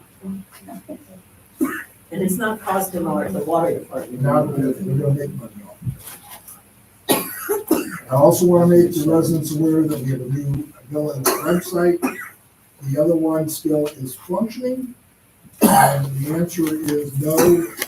There has been no turnover of the email accounts. I've asked our village law director, solicitor to contact, and I don't believe you've gotten any response back. From my account? No. This is from our former mayor. Oh, no, absolutely, yeah, right, amen. Yeah, he has not turned over anything. So we are going to have to. I'm probably trying to clean it up. No, I'm sorry? probably trying to clean it up. I'm just joking. Oh. Where he doesn't have anything. Well, the issue is right now, just so the residents are aware, we're paying for about, I want to say about 26 email accounts, of which we don't have 26 people. And we've been paying for it since at least 2020. So that was not updated. So there's money still being spent coming out of the NC account and village budgets. And we can't even do anything about it until that is taken over. And right now, I believe we even tried to get. I tried Google also. And they have not been responsive either, which they have not been responsive to me or Cindy Ozier. So the only reason I'm not cutting it off is that every one of our council members here have documents that are stored there. We have the responsibility to answer public records requests, and if we shut it down, they lose access to that. So I'm unwilling to do that up to this point. But we are going to be going with a different Google email address, and even that particular website's name will change eventually because we have to prove, believe it or not, that we're a government agency. We'll drop that US off. And there are some, if you can imagine, the government wants certain steps put in place. So we're working on getting that done, but that is our village website, and it will be updated regularly.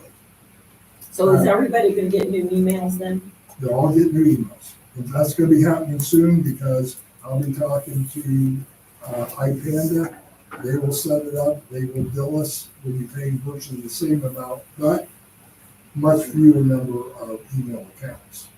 If we're paying for this new site and we set it up, I don't understand why we can't shut the other one down. Too many records stored on it right now. Yeah, but when you Google that, that's the first hit you get is the Yeah. whole site. You do. Old representatives, still some form of account. That's because we don't have access. We don't have access. We don't have control of it, and I'd like to add that Chuck did not say that the village has paid for that. Yes, they have. The Myers submitted an invoice in December So we still. for monies that they had paid out of their pocket, and they were reimbursed. The village of Cleves has paid every penny for that. The village of Cleves owns it, but the Myers have not, have not turned over the control. And there's nothing we can do about it. I know where they live. Let's go. For cancel. Well, our village, solicitor is handling it. When I say there's nothing we can do, there's nothing we can do through Google or through the web to get that control without. I say we go up there with, posters. All right, purchase.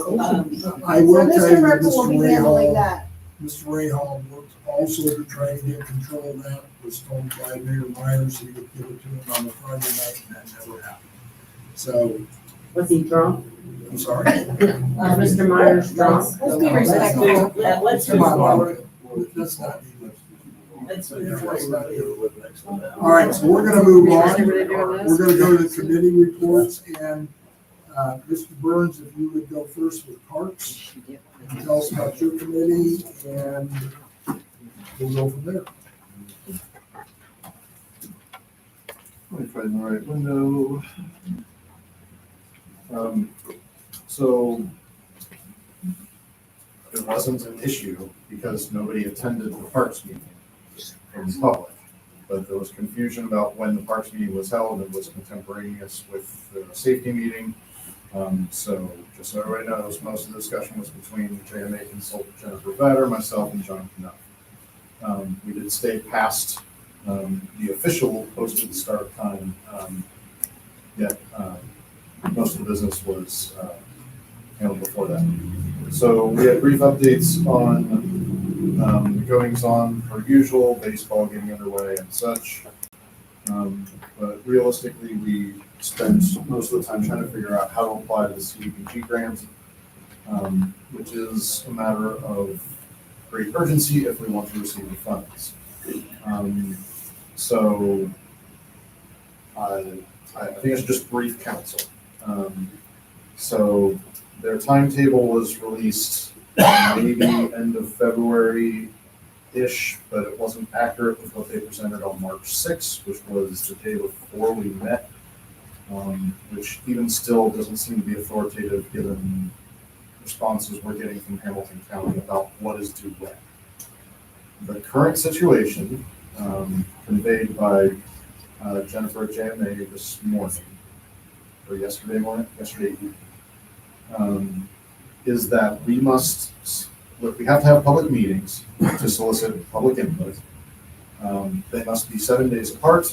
They must be 7 days after we give notice to Hamilton County to post about the meetings to newspapers or whatever public venues they want to, while we take care of our normal communication routes ourselves. And the first has to be done allowing for a 30-day comment period before the grant is due April 30th. Which scrunches our time. So we have to have 2 public meetings. At this point, they cannot be any earlier than 7 days from tomorrow if we agree to have a meeting on Thursday a week, if we do that. So you're doing them on Thursday? No. Yeah. Our schedules need to be worked out. So we need that discussion here, but I'm trying to set up the parameters for when we check our schedules. But we need to have a public meeting no earlier than a week from Thursday, because we need to both give an email to Hamilton County and start our posting. And it has to be 7 days after they have that. So if we decide tonight, we email as we leave, and then we'll be all set for that first requirement. So then we'll tick off those boxes. What will happen in these meetings? The first one is supposed to be purely solicitation from the public, description of what the CDBG grant is for. It's from the Housing and Urban Development Department from the feds, distributed through the states and county. It is meant to serve lower income regions or public spaces in Cleves are, without doing a lot of legwork that we absolutely do not have time for, that we have to serve Cleves West, or it would have to serve the park. In the past, we have used, the last time we got this was part of our playground funds in 2000, or 2020, I forget the cycle, but it's a 3-year cycle. Do we know what amount we're looking for? The last amount was 58,000 spread over 3 years. I believe to certain members, I have represented that it is 50-some thousand each year. That is false. It is likely 50-some thousand over 3 years total. So then it was 58. There are rumors of budget cuts. Exceptions can be made. You know, it's a grant. They will judge us by our seriousness and the value that they see in it. So theoretically, we should hear from the public what they think would be a great project in Cleves West for improving things. There's a list of approved expenses. It can be things like property acquisition and demolition, and so that's communities who are probably getting more than 50,000. In the park, we have a roster of ideas available. We can tell people that. We can tell the sorts of things that are approvable. Like, for example, maintenance is not covered, but a new installation is. So we give them particulars, hear what they have to say. Then we have a chance to make our own priorities. And then in the second meeting, we report back about how we respond to that. Now, if we actually want to get together and chat about that, or in a separate forum, I think that's probably, so the rest of the schedule is this. After you have to have a second meeting to tell people what we're going to be up to. We're running out of time. What we're applying to. Don't I know it? Yeah, I know how much time I've been talking. And you have to have a quorum, correct? We've been told we need a quorum. So that's at least 4 council At least people 4, to attend. Who knows when Judy's getting back on board, so. She said she would be out for 4 days. She's available after that. Okay. We'll see. I hope so.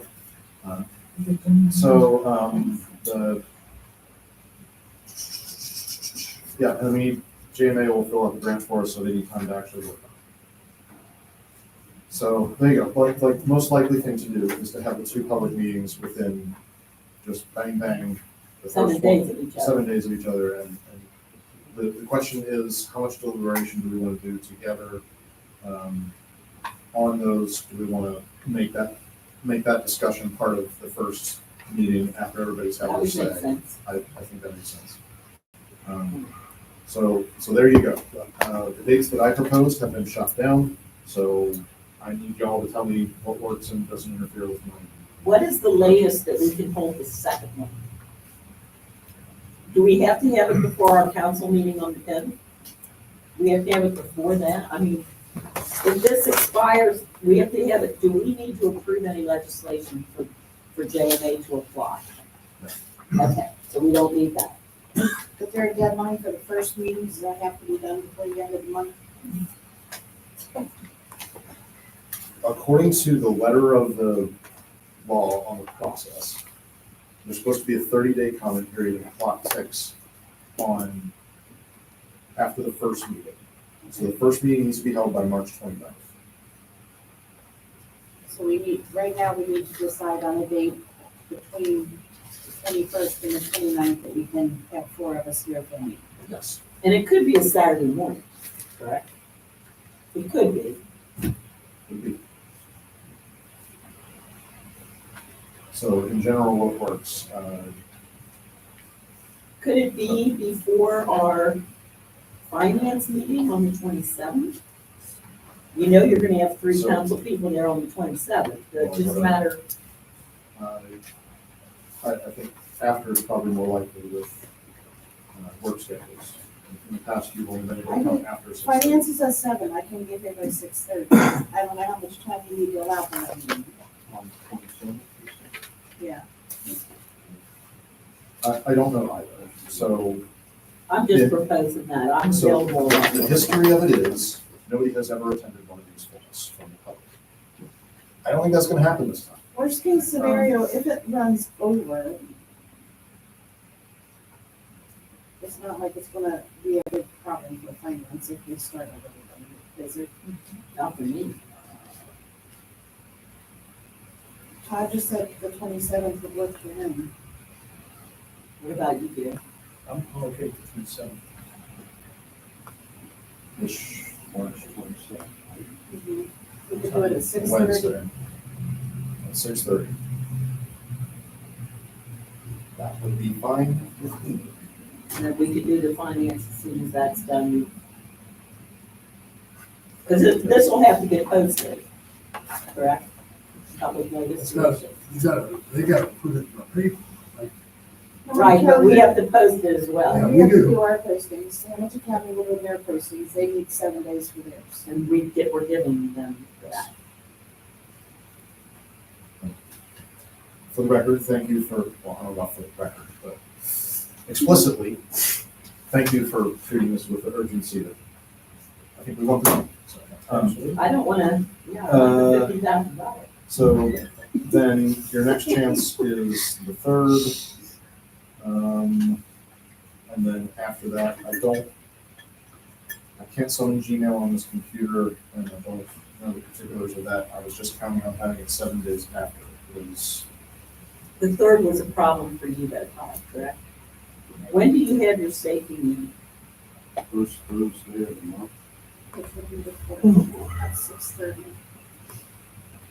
Is that possible for you? And who else is on the committee with you on safety? I can make the well, 4th.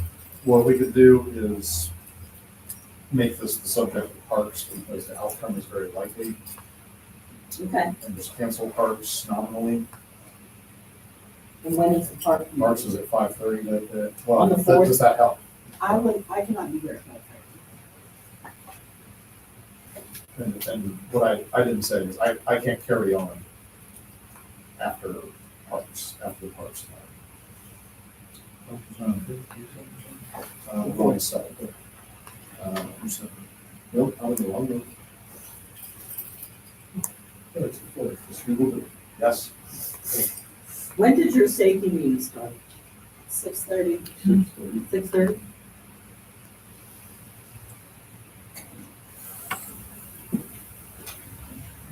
And the park starts at 5:30? 6:30 is the earliest you can be here.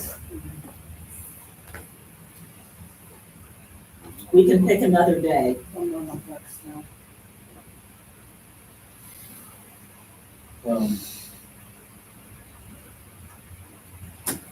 It's okay. I will flex my thing. But, Can we do it on the 10th at 6:30 before the council meeting? I don't know the answer.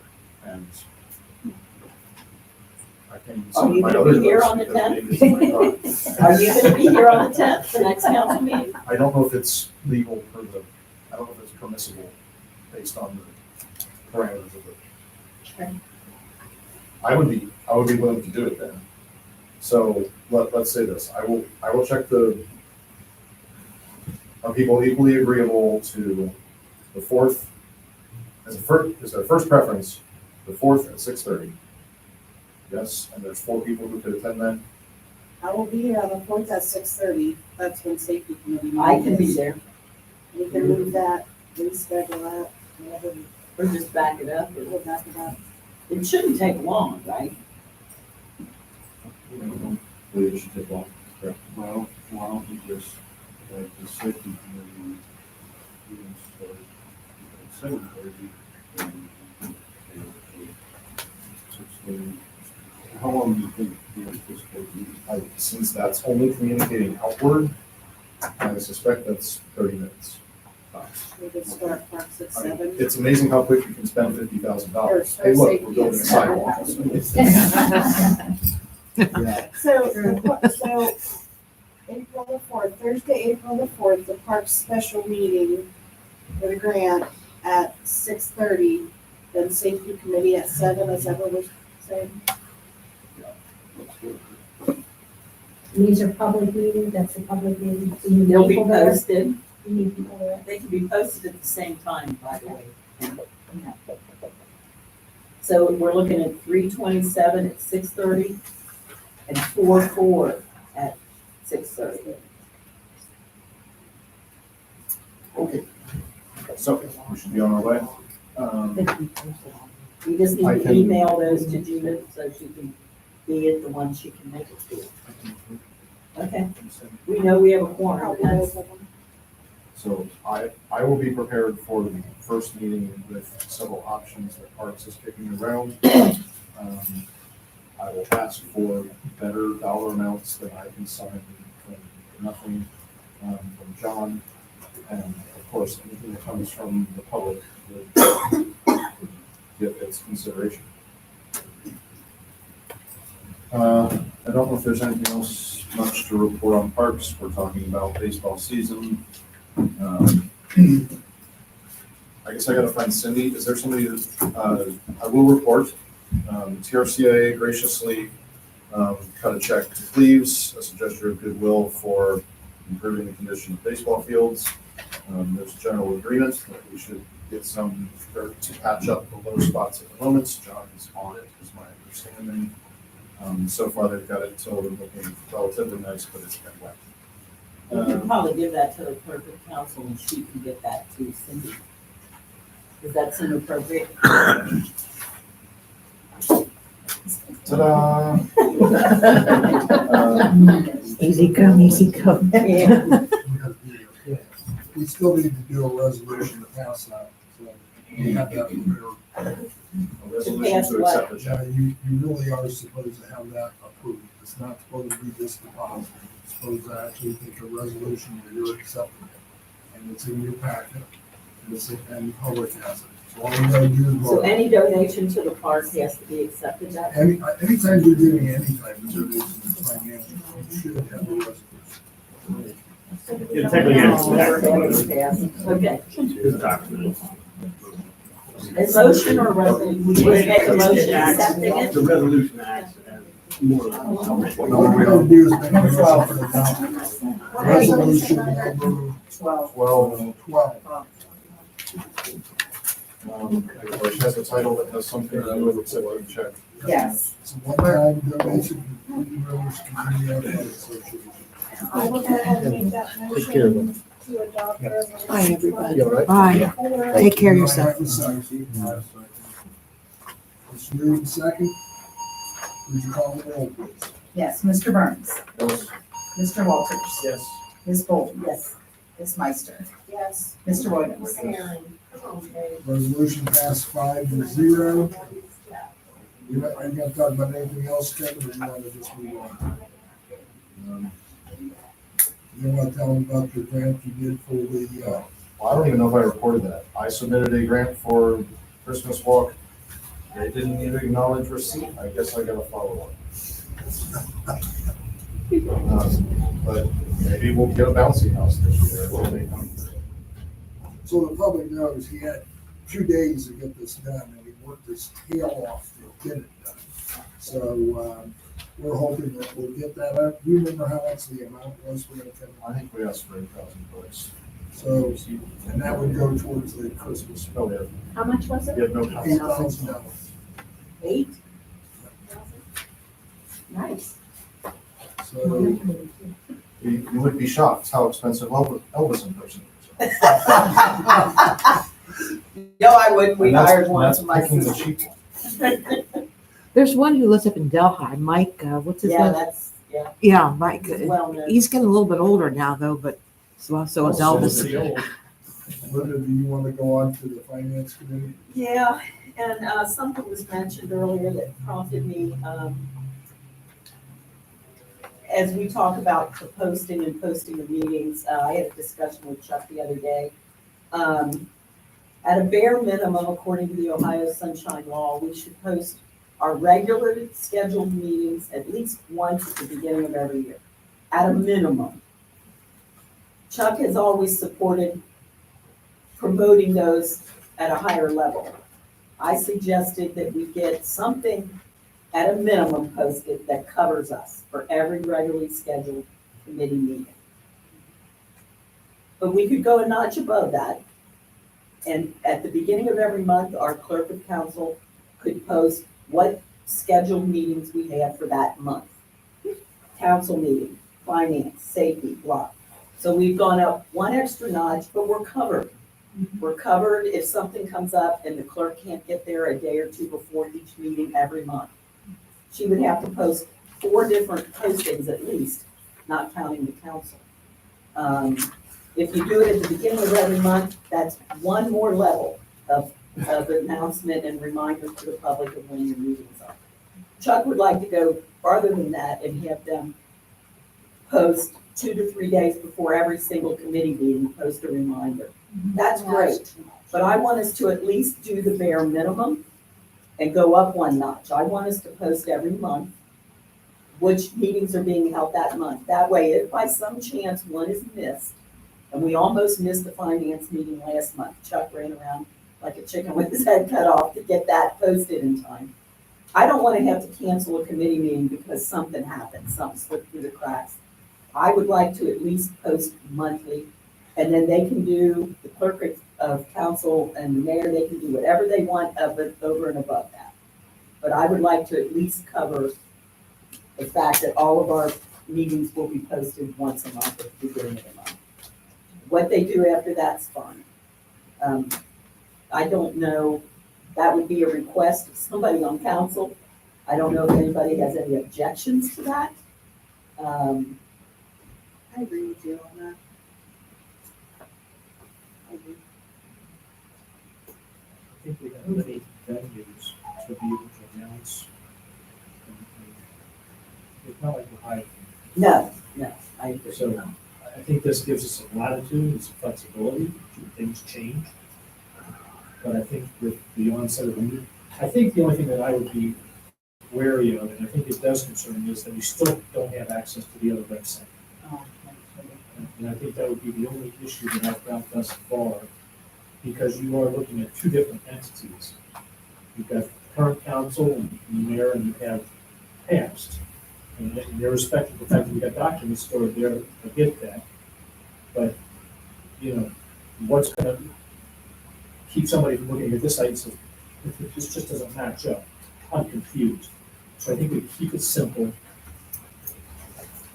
Yeah, and not everybody has the internet, not everybody goes on the website.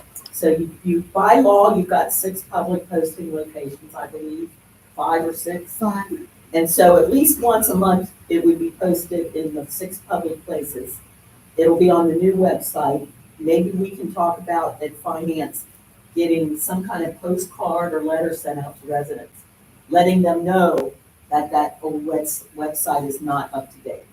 Well, how about we post it on the website that this is an inaccurate site? We don't have the authority to post anything on that. No, I'm saying on our site, if you happen to visit our old site, this is not legitimate.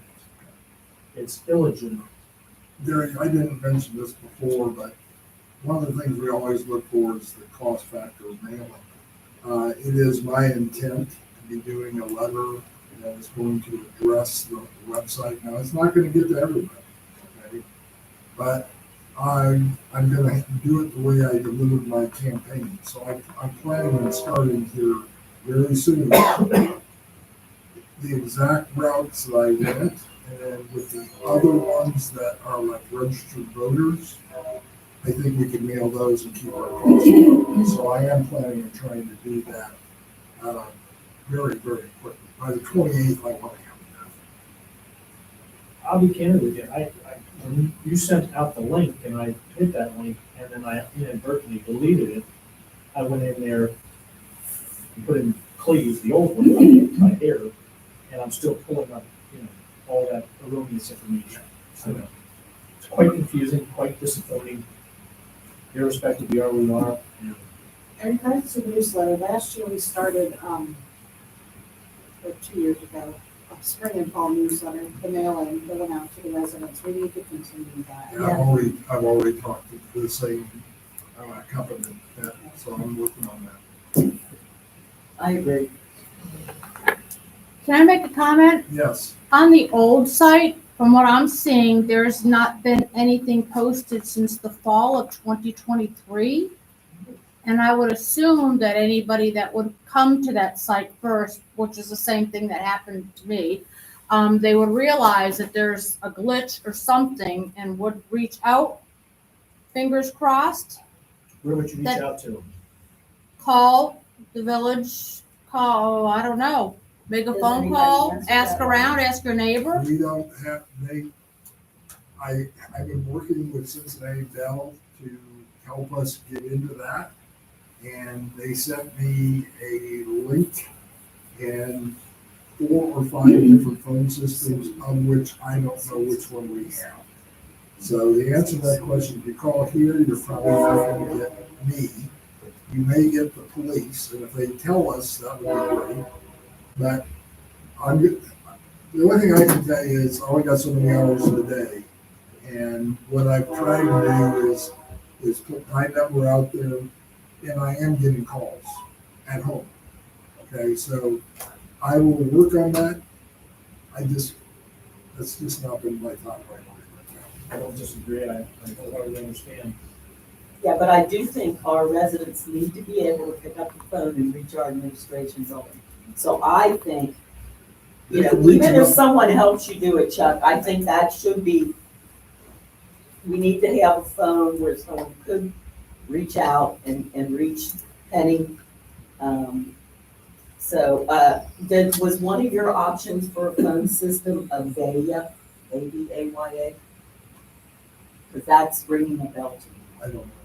I'll have to look at the email they sent me. Okay. But there's like 6 of them in there, and they didn't tell me which one we have. There used to be a file with all the information on the phone system somewhere, because I kept all of that. And I think Avaya sounds familiar. I just got my water bill, and that's a good way to communicate. You send it to every house in the community, stick a little piece of paper in there, any information need to get out. There's an area too, That's a good idea. That's great. We can put it out right on the. They can start putting our website on it, our new website. New website, and put the new website on There's a garbage bill too that comes. Couldn't we get like the signs they put in the yards, vinyl letter signs, and do maybe like 5 or 6 of them and put them in strategic places throughout the village, like over at the ballpark and then take. That's a great idea. That's a great idea. New hello, website. here we are. This is our new site. Well, I know somebody's got the. A banner. Yeah. Your core yard, the Westminster. I will work on that. Might be lit up if you at night. approve of that. That would be great. I'll work exactly how we want to do it, the size, when I'll get the money for it, just let me know, and we'll go from there. That would be great. Alright.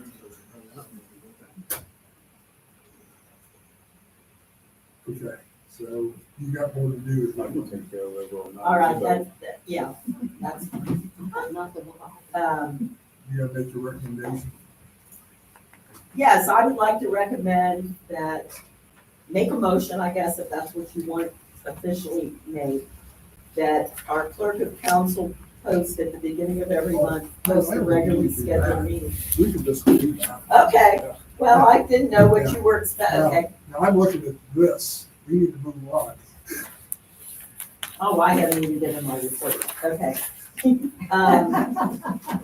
Okay, so, the finance committee meeting, the most important business right now is the permanent appropriations, which we have to adopt before the end of this month. I personally met with Cindy and went over line by line. Basically, she's taking a lot of the figures that were put together for the budget when it was presented to you by Mr. Brick. We made a couple, when Chuck said transferring money, we made a couple changes to put money in places where we thought we might need it. What's important about the appropriations, I understand it, but I want to make sure you guys feel comfortable. You can always reappropriate. So if you determine that somewhere during the year you need additional money put into the maintenance capital expense because of a purchase of a zero-turn mower. If you didn't put it in there originally today, you could move it from another account into that account very easily. So I just want you guys to know that this is a flexible document, but it is designed to establish permanent appropriations in order for the village to operate going forward.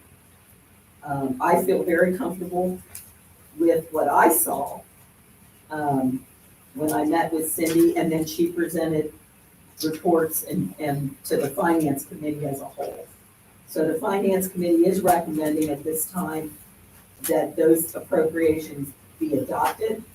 We did, and we are gonna discuss at future meetings, the possibility of supplementing the parks with money out of the general fund. We also talked about potential street projects down the road, that some of we might do our first street project and fund it with investment money. All those things were discussed at finance. We're not coming to council with any of those recommendations at this time. But I would like you to review those appropriations, and if you feel comfortable enough to move forward to adopting the permanent appropriations.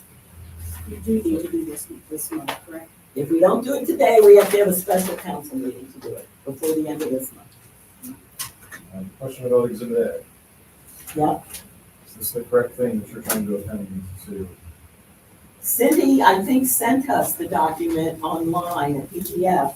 Yeah, we sent it out today. It is, it's 34 pages.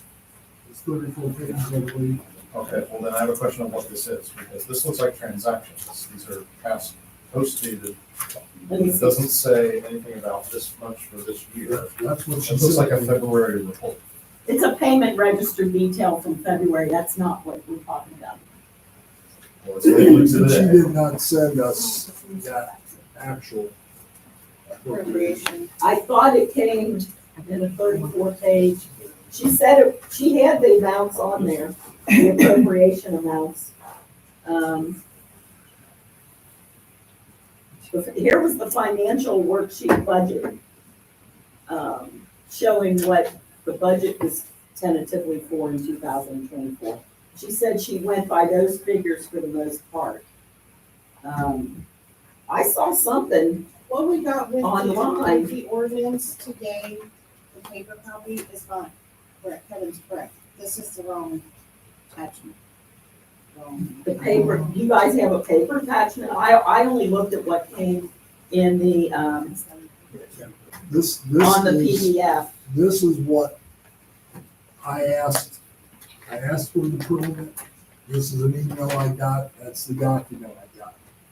I will tell you, when she sends things, they come off of they have like a, That's the wrong document. yeah, I get that.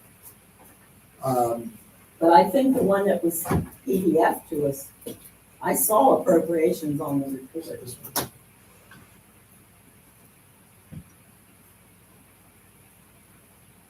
No, that was the pay ordinance, Gary. Oh.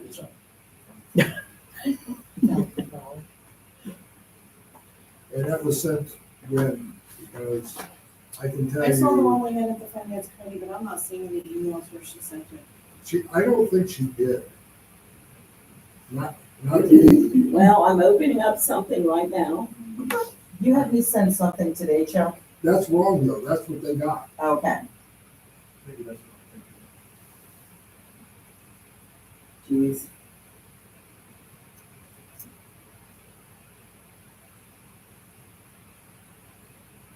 Yeah. I thought I saw something online that said appropriations, but the one report I don't have with me is the report. I went up, it was legal size paper, and we went through it because I had questions about what some of the accounts were.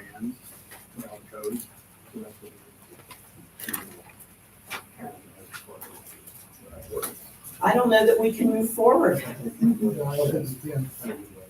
can look at it again at the finance committee meeting, and I don't know what the penalty is if we are late. We never had this issue So do before. we need to go ahead and schedule another special meeting to, We need to do it this We gotta month. go through everybody. Can we do it on the 27th? With that public hearing? When is the finance committee meeting? She was supposed to send us another document. I think it is post special CED. meeting. I didn't record that detail. Well, the next finance committee meeting is Wednesday, the 27th. We're gonna have a public hearing at 6:30. Everybody else said they could be there at the 27th, right? We could list a special session of council to adopt permanent appropriations. You can limit it to one topic, if you wish to do so. Sounds good, let's do that. Let's do that. What time? I apologize. What time are we doing all this on the 20th? I think something's at 6:30, something's at 7. Here, it's 6:30. Finance is at 7. We could maybe post it for 7 o'clock and the finance meeting start at 7:15. I'm sorry, I apologize. I thought all of this would be, I do have the reports at home and I just.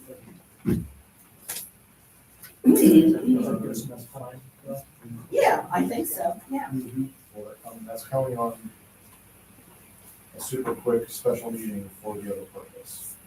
So that's saying people aren't chatty and we resolve our discussion about what our priorities are in quick order. A special meeting, you're only allowed to discuss the topic that is posted. Absolutely. I understand, but we have a CDBG special meeting at At 6:30. Where we'll publicly discuss options for CDBG. Public input and discussion of priorities. And that's the first meeting, so that one will take about We'll 30 close minutes. that meeting and then we'll just start the second meeting. Well, I'm saying if you announce that for 7 o'clock, you probably won't be that, if anybody shows up. Oh, I thought you said it'd be 30 minutes.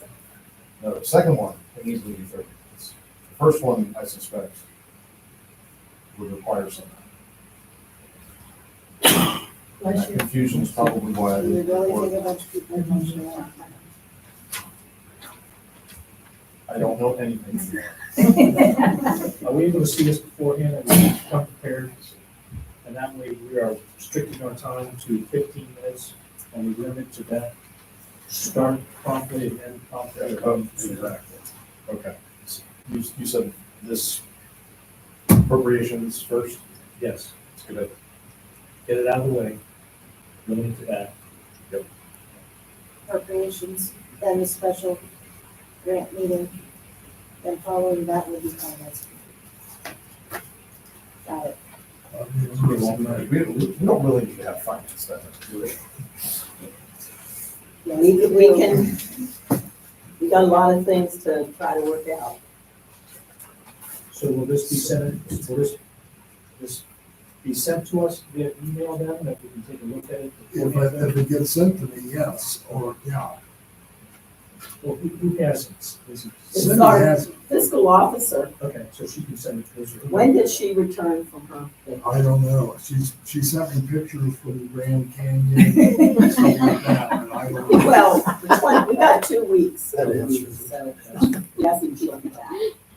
I would assume she'll be back, because they're on spring break right now, so I would assume. Probably access. Okay. Send it tomorrow. I will send her an email and request that she send me, and I will make sure everybody gets it.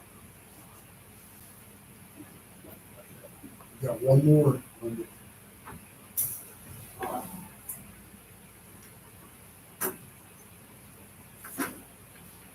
And what is that? The big one, this one.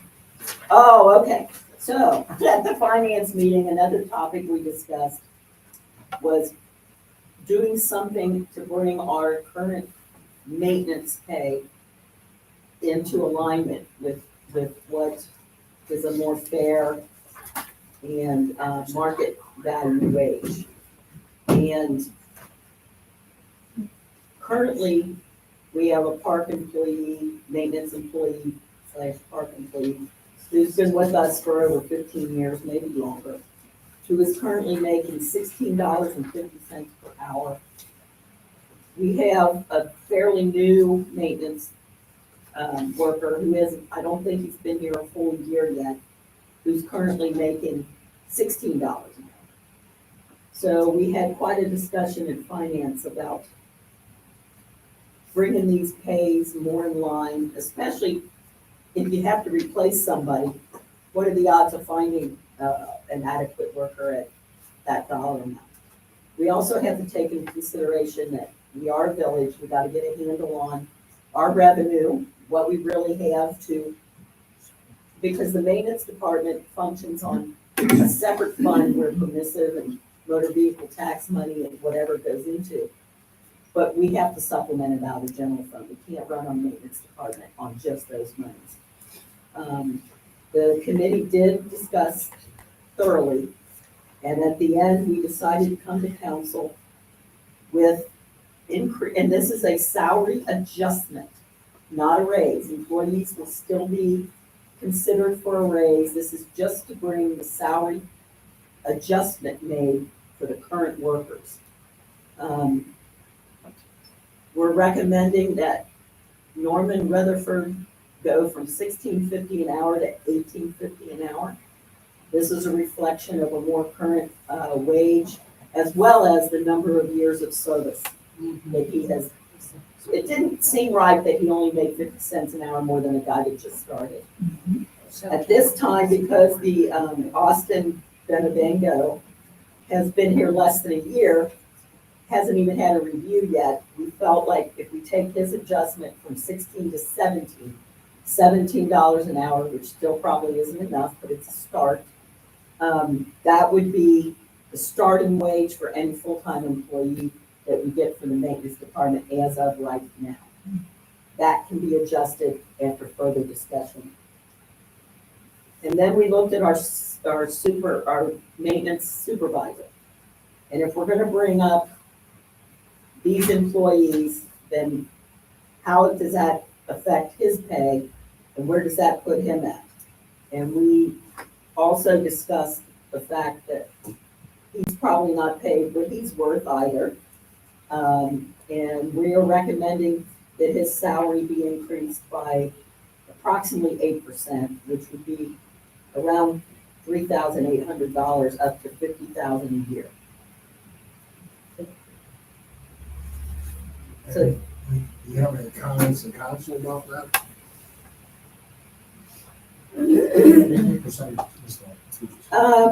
The supervisor's increase would be 8%.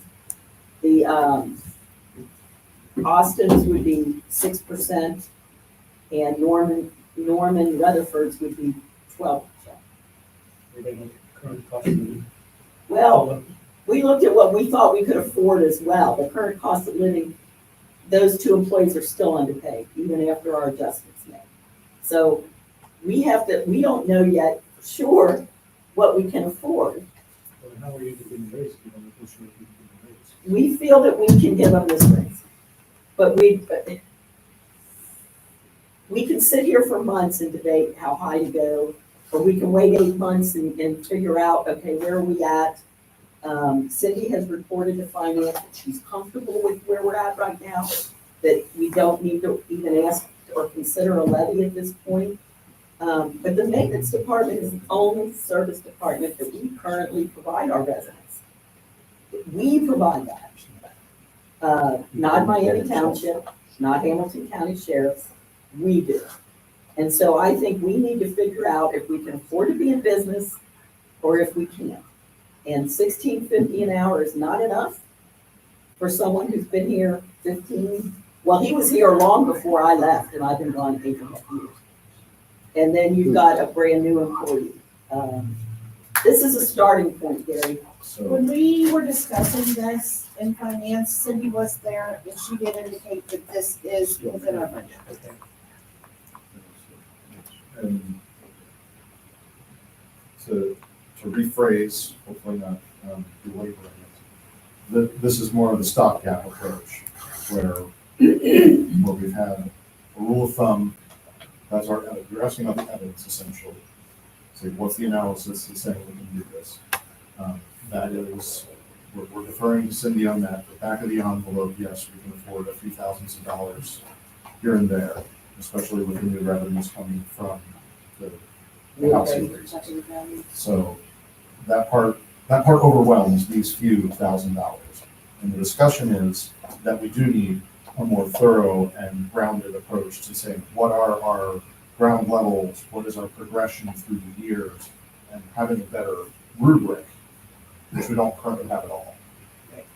And at We that discussed time, pay scale. at that time, we'll be folded, because we talked about inflation and cost of living, what's it take to be a human in this environment, and so forth. So we have that consideration. Like, last year's CPI was what, 3.5%, which is BS because rent went up 20%. So we can fold in those more accurate or holistic numbers on go, was the discussion. Trying to show our ducks in a row. You at least got the treasurer saying so.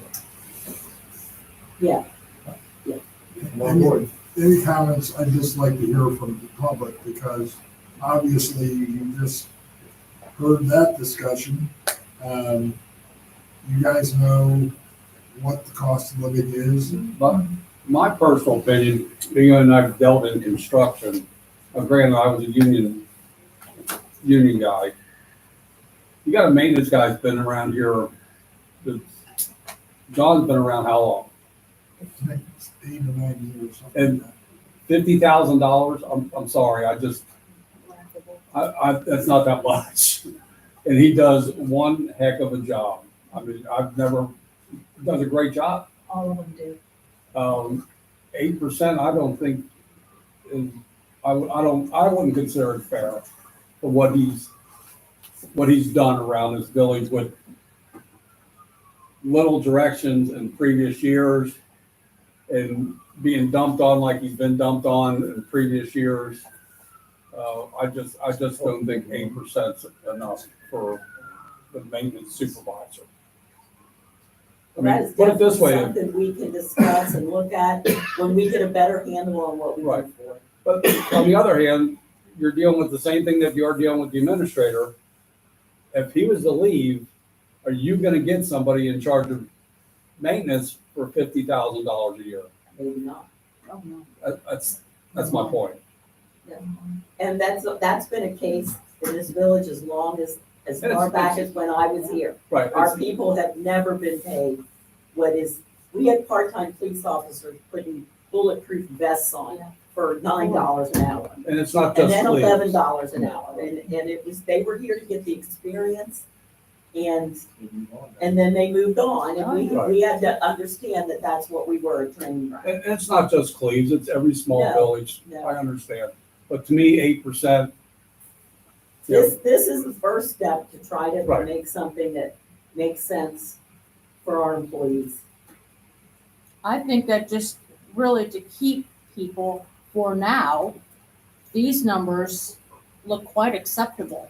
I mean, I obviously don't have the knowledge of the financial situation as it stands right now, but I am very confident that you've done the research to find out whether we could pull this off, at least for the near and perhaps more distant future, until more increases are allowed or when the economy settles down or whatever the hell it's gonna do. Anyway, my personal opinion is these numbers, while they are still low, at least perhaps people will stay and continue to do the decent job that they are doing now, as opposed to some of the actions of the past. Do you know what the township employees are making? Well, we hesitate to compare. compare ourselves to the township. We do not have their revenue source. So we can look at other villages. I know the village in North Bend is paying someone like Norm $19 an hour. We settled on $18.50. You gotta look at not only villages our size, but what is their revenue source? Do they have an INEOS? Do they have an income tax? Do they have this? Do they have that? We don't. So I think that this is a first step, Mr. Meister. I think it's a first step, and we Well, move that from. certainly isn't gonna run them off. That's gonna, No, I don't think they're gonna leave that's because gonna of help, this. but, I mean, I agree with him that, that's really not No, in today's market, you know. no, I They can't want a disagree with comfortable you. life to live. Any more discussion? Do I have a motion to approve? I think this would be number, Is this an ordinance or a this is a resolution? resolution. Resolution number 14. No, it's resolution 13. Being no further discussion, I would motion to approve resolution 13, 2024. Do we need to introduce and read by title only? That's not an ordinance, it's a non-ordinance, it is an So ordinance. I'll make a motion that we adopt resolution 13, 2024. Who seconded? Mr. Burton second. Do call the roll, please. Yes. Mr. Burns. Yes. Mr. Walters. Yes. Ms. Bolton. Real quick question, when does this become effective? Right, as it Next says pay in here, period? the very next page. Okay, great, yes. Ms. Meister. Yes. Mr. Williams. Yes. Motion passes 5-0. And is there anything else you have?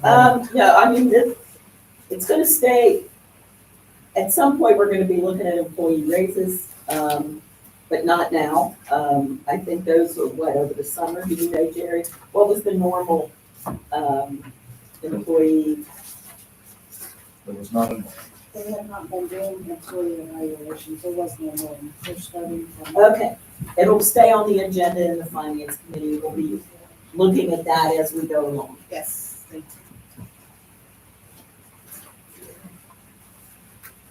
Todd, I think you got state public safety. just some things real quick that we discussed at our last meeting. The fire department, we discussed the landing pad for the helicopter over in the park district, about getting some improvements made with that. The fire captain is going to get with one of the medics that fly on the helicopter to actually go out to the landing zone at the park, see what improvements they recommend, if any, whether it be paint or anything like that. Also, with the fire department, we are working with them to get our full-time employees, village employees, certified in CPR AEDs. We bought the AEDs almost a year ago, and they're in nice little boxes, but nobody's ever even opened one or used one in a heightened sense of an event going on.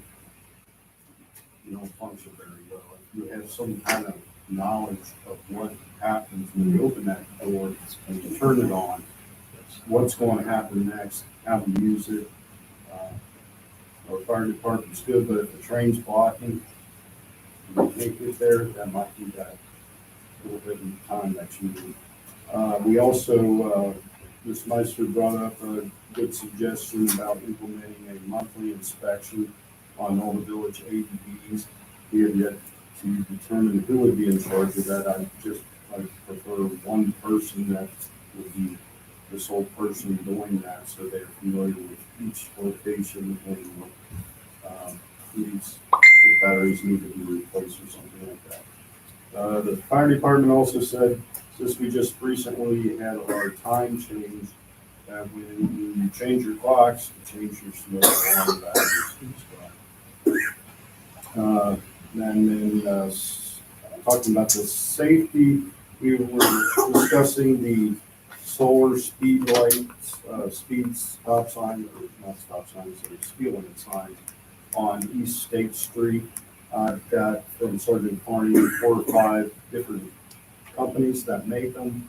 I've had it narrowed down to 2 different kinds. I want to talk with John about the installation of them. So, yeah. Just clarify, they're not speed limit signs, they're signs that actually tell you what your speed limit is. They're. They tell you that you're speeding. Yeah, like the big one that's down on North Miami now, these are smaller signs that are mounted on a pole. Yeah, and no item, my apologies for that. And working on the ordinance for the J break on US 50, the noise complaints from the tractor trailers, which actually we have on our agenda tonight for having the ordinance. Once that's approved by council, and that then we can move forward with the state installing the J break zones like they have that. And this is an ordinance, correct? Yeah. That might be ordinance one for you, and Yes, it is. So, so would there be a sign posted at the entrance? on US 50, east and west. Yeah. So. He has that ordinance. Yeah, I just saw it, so I don't know if I knew that. Yeah, if you want to recommend that or explain that, there's a question out here though. Yeah. Have you considered putting that on the westbound of 128, which is a state highway, coming down all the way through that hill with Are the you talking about J-breaks? 264? Yes, yes, I'm sorry, no 120, because that is annoying for people who live there. I know that for a fact, my brother, for one. They all the way from that sharp Yeah, bend, we can look at. I mean, they actually speed up and then put that J brake going all Yeah, I down hear through. it from my house. Yeah, I mean, if it's an ordinance, just if you can add that to it.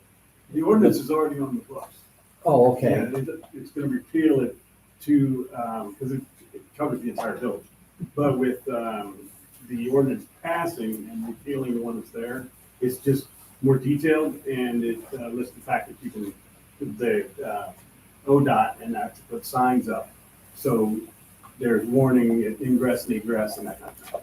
Okay. Well, I Are you mean, saying there's gonna be signs installed on You, after this passes, the village has to get in contact with the state, reference placing signs by this. There's the Department of Transportation. Yeah, I understand that, but we were asking for it to be on US 50. And that's US 50, it's technically already on US 50, but enacting it this way will get you the signs to let people know, and it can be enforced, and I would you got to sign also. According to Sergeant Carney, if there's no sign, you can't enforce it. That's why this is written to repeal the one that's there, that it's really brief, Okay. and detail it out this way. So are we going to be putting signs on State Route 264 also then? Yes, you So do we can need- by the, Do we need using to the add statute. to this first paragraph, because we have integrating on US Route 50 within the boundaries? Do we need to add Route 50 State Route and 264. Not necessarily because it covers the 264? entire village. Right. So you, This but you one can does? petition, the ordinance that's current covers the whole village, but it doesn't address signs, it doesn't So address. if we're peeling the current, repealing it and amending and enacting this, Correct, because he And the other specifically one wanted says- signs, but you can petition the ODOT for signs on those main areas, main highways. so we don't need to change any No. of the wording to include 264. No. That's just one. Because it covers the entire village. Yeah. My understanding is ODOT will post those signs. Yeah, I think they're at the cost of the municipality village, but you at ODOT know when you do have them and they will place them. Do they, about the LEDs, how many of those do we have in the village? 4 of them, 4 of them? yes. What do you have 4 of? She has how many AEDs we have, we currently have. The defibrillator. Automatic, with a heart okay, attack, where they okay, put the okay. little pad on you and push the button and come back. to Did they come out, does ODOT come out and do the survey on that, or how is that placement acquired? We have to The pass the signs. ordinance. The Once signs. we pass the Signs. ordinance, we notify them and then they will come out and. put the And they sign- do the install them. whole thing? Okay. We probably need to specify 2 or not 263. Or maybe give them a diagram saying, hey, this road here and this road here, so it's like really detailed, so there's no That's question through the that state, these so are they the will be streets. posting them off on the state Well, routes. Obviously, you don't need to put it on the eastbound, you No, know, going on up two the hill. sixty-four, just the west, coming down the Where hill, you're breaking. yes. I'll be breaking going uphill as long as long. If there's no, Oh, sorry. I was gonna say if there's no further discussion. Entirely different. So as you were coming down 264, did you notice there was a traffic study going on, and then out here on 50 as well? I think I asked the mayor, any idea what that's all about? Didn't see the little, Oh, I saw the truck yesterday riding around. There was a bigger truck and then a little truck, and they had the street sign around it. no, I mean, I just know that there's a traffic study being done out on 50. And then as you go up 264, coming down 264, there's the counters, the traffic Oh, counters, I believe. And I didn't know if it was part and parcel to the fact that the street up there may or may not be deteriorating or whatever, or if there was something else being I done. didn't have a chance to talk to John. John will probably know. I didn't know if you knew that. I'll check on that. And speaking of that, do we need to have a temporary street commissioner assigned as well? Since we don't have a village administrator? I don't think you have the same requirement there that you do with the water department. I don't know, can you check on that, Mr. Merkel? Yeah. John, Because we eliminated a street commissioner when you hired the village administrator, so right now we don't have one. He just talked about traffic studies. I mean, you could appoint John, the temporary street commissioner, if we need one. the difference here is though, I think the difference is that we are going to be, John does the streets currently, basically. He is the guy who does, I talked to him about this. There's really not gonna be a whole lot of change, even though that was part of Mr. Rayhall's job. John did that. I think it's listed in the ORC. It is. It is. So I just don't want us to drop the ball if we need to have a temporary street commissioner, just like we did the waterworks. I don't know that you're gonna, the funding of the water department, I think, is the big issue there, as far as why that's set up the way it is. And they add that extra information because that is what the village administrator should be doing, supervising the streets, the waterways, and different things by the Ohio Revised Code. So I just don't see that as an immediate issue because basically I'm supervising John right now. He already knows that if the water board comes back, that we would have to name a street commissioner at that point, and he is willing to do that because he's doing it right now. Okay, will you check and be sure that we're fine? Yeah. Okay, do we have a motion to adopt ordinance number 2024? Motion to introduce. Right. And I think Todd I'll make a made that. Todd made the motion? Yeah.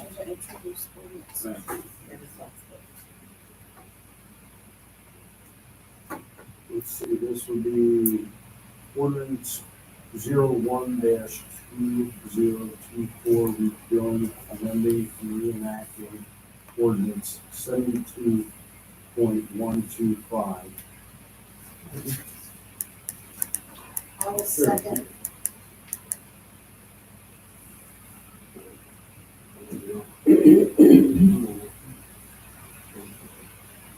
Are you discussing the current version on the floor? No, he's taking a look at what's written there and he thinks there's an error. Are you looking down here? Just in the ordinance code. Yeah, it's 72.125 versus 71 So we have that. You'd like the motion to introduce that with the correction on that. So that one's still fine. So He's gonna change it. based on the second number.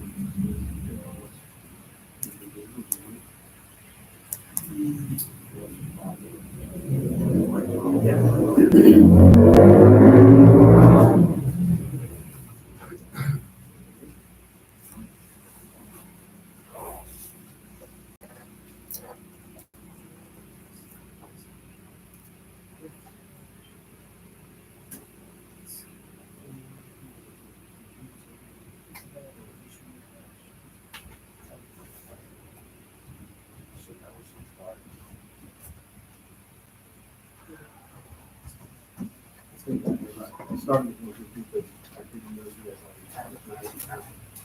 So it should be 5.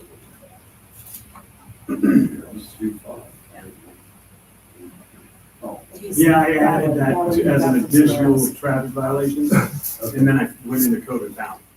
So that's why.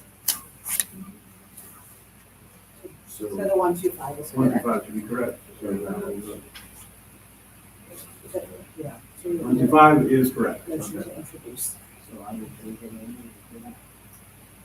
I would like to make a motion. We have to suspend the To introduce, you gotta introduce it first.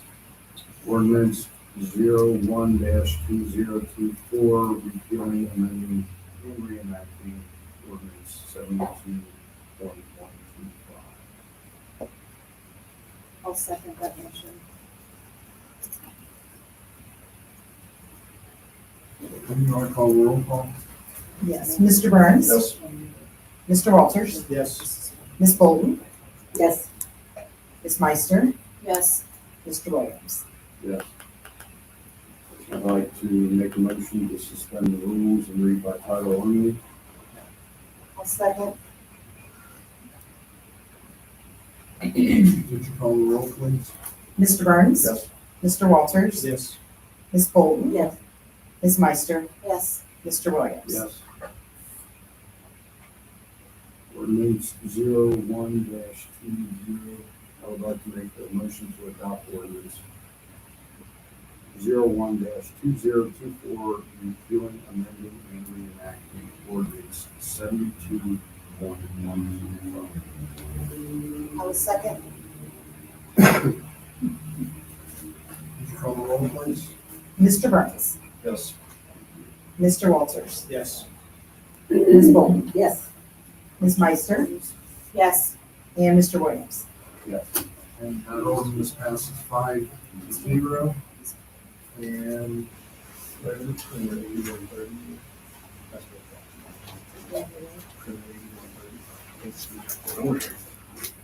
Can I ask 2 questions of the safety committee before we move on? Yes.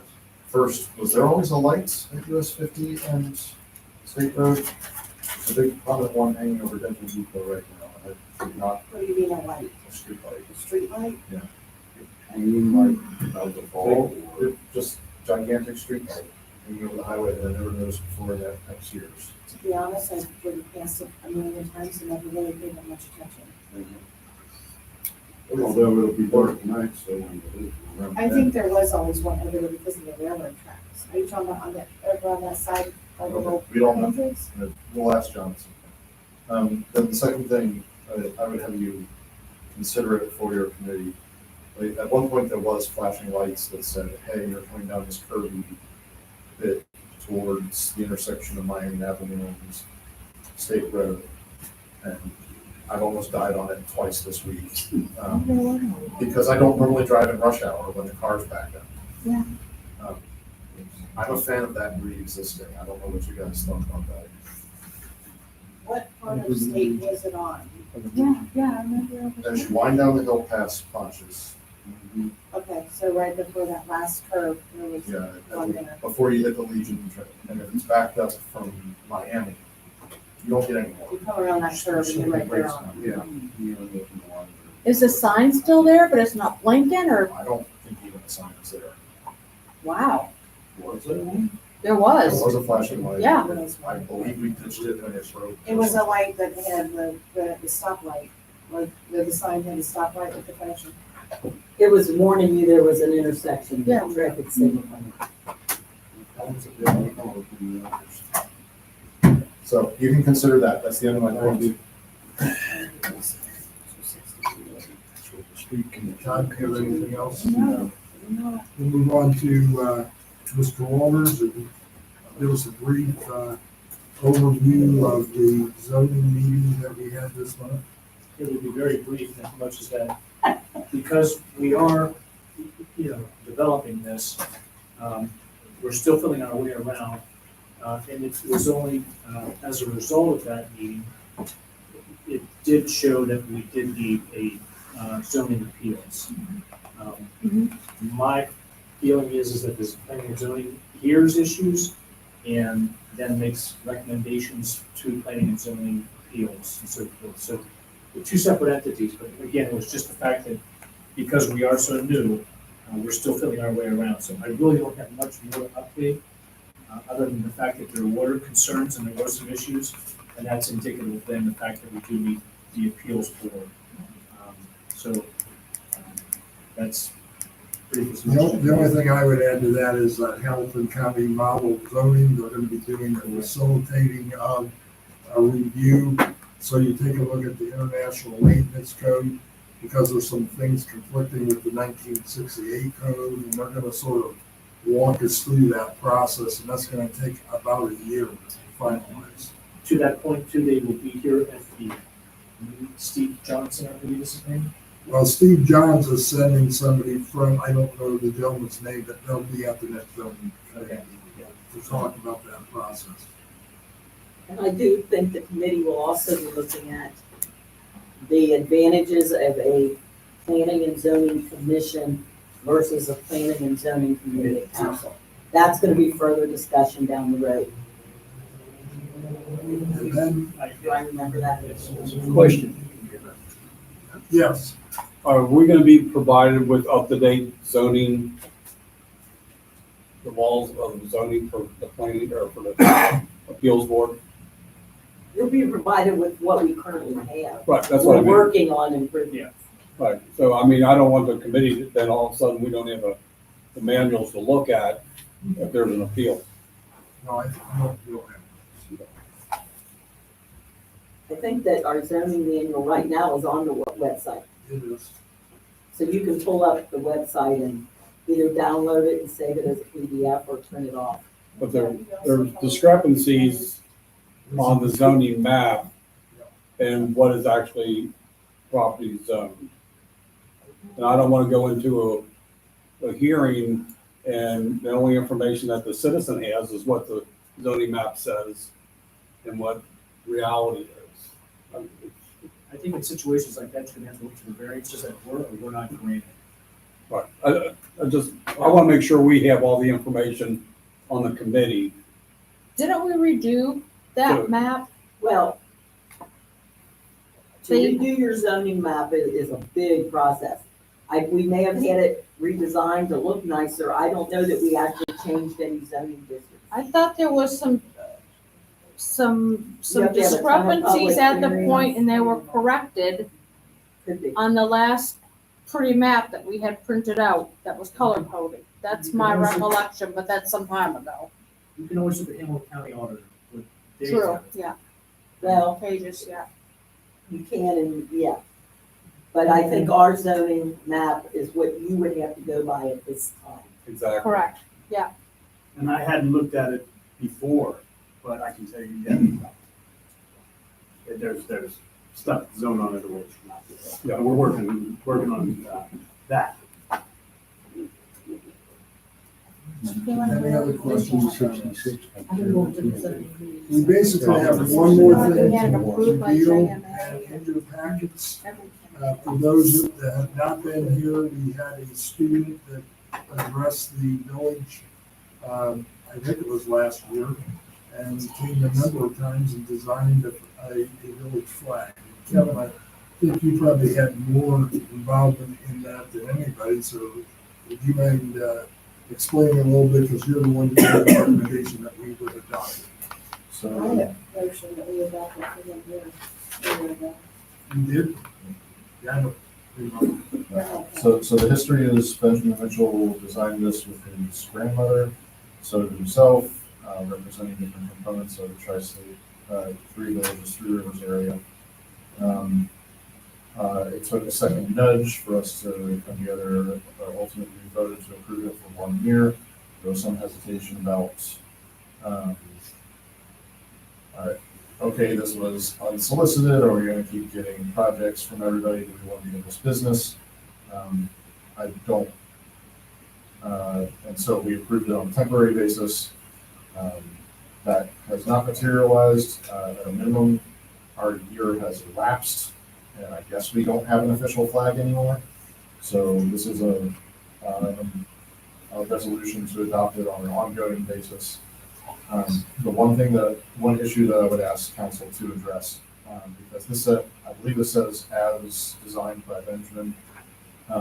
What we had printed was modified in that the seal, the village seal was added to it. So if we want to officially adopt it, should it be with that modification or without?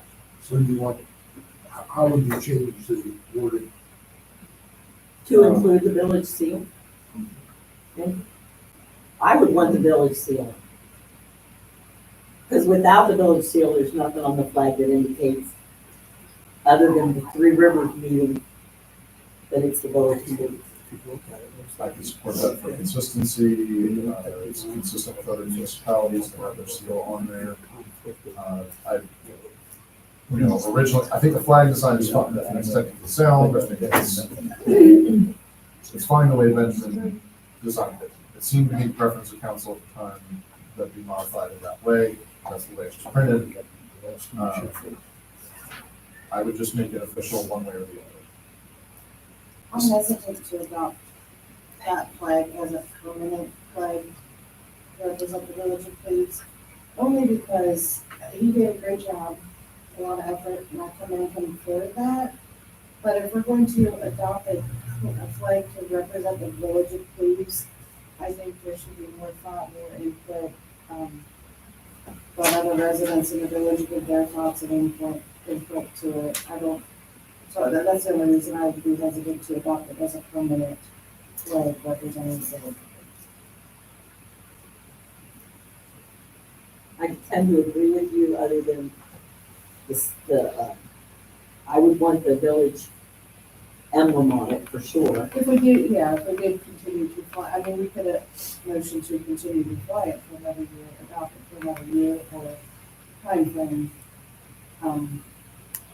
But yeah, the village emblem logo, I think it's a logo that's on there, it's not that. Oh, okay, it's the logo. It's the other logo. But it says village Cleves. I like our seal. Where would this be? It's currently on the flag post out, right out here. At the maintenance building? That's there too. Is it at the waterworks as That's what I well? thought. There were three of them. There were 3 or 4 of them. Is there one down at the park? There is not. Do you want to table this and then come back with it rewritten, or how do you want to do this?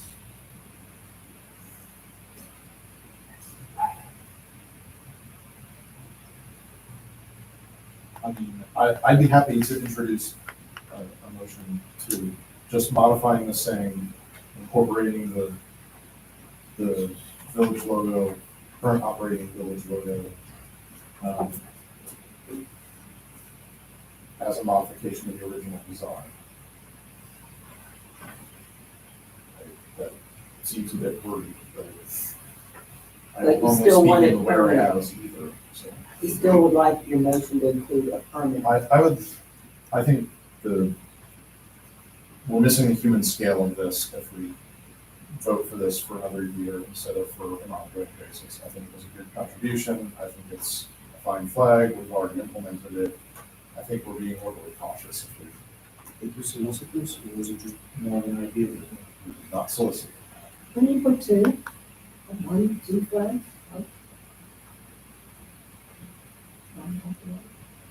You can't fly above the US flag, it has to fly, it's below the Buckeye flag, I'm not sure. On this building, we only have the US flag and then the village of Cleves.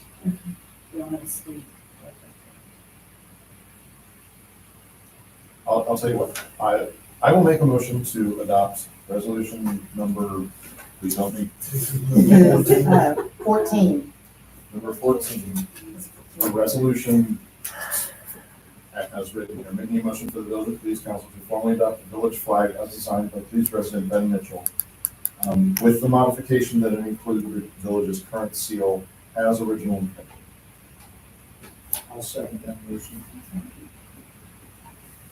So we have a motion from Mr. Burns, a motion from Mr. Walters. Is there any further discussion?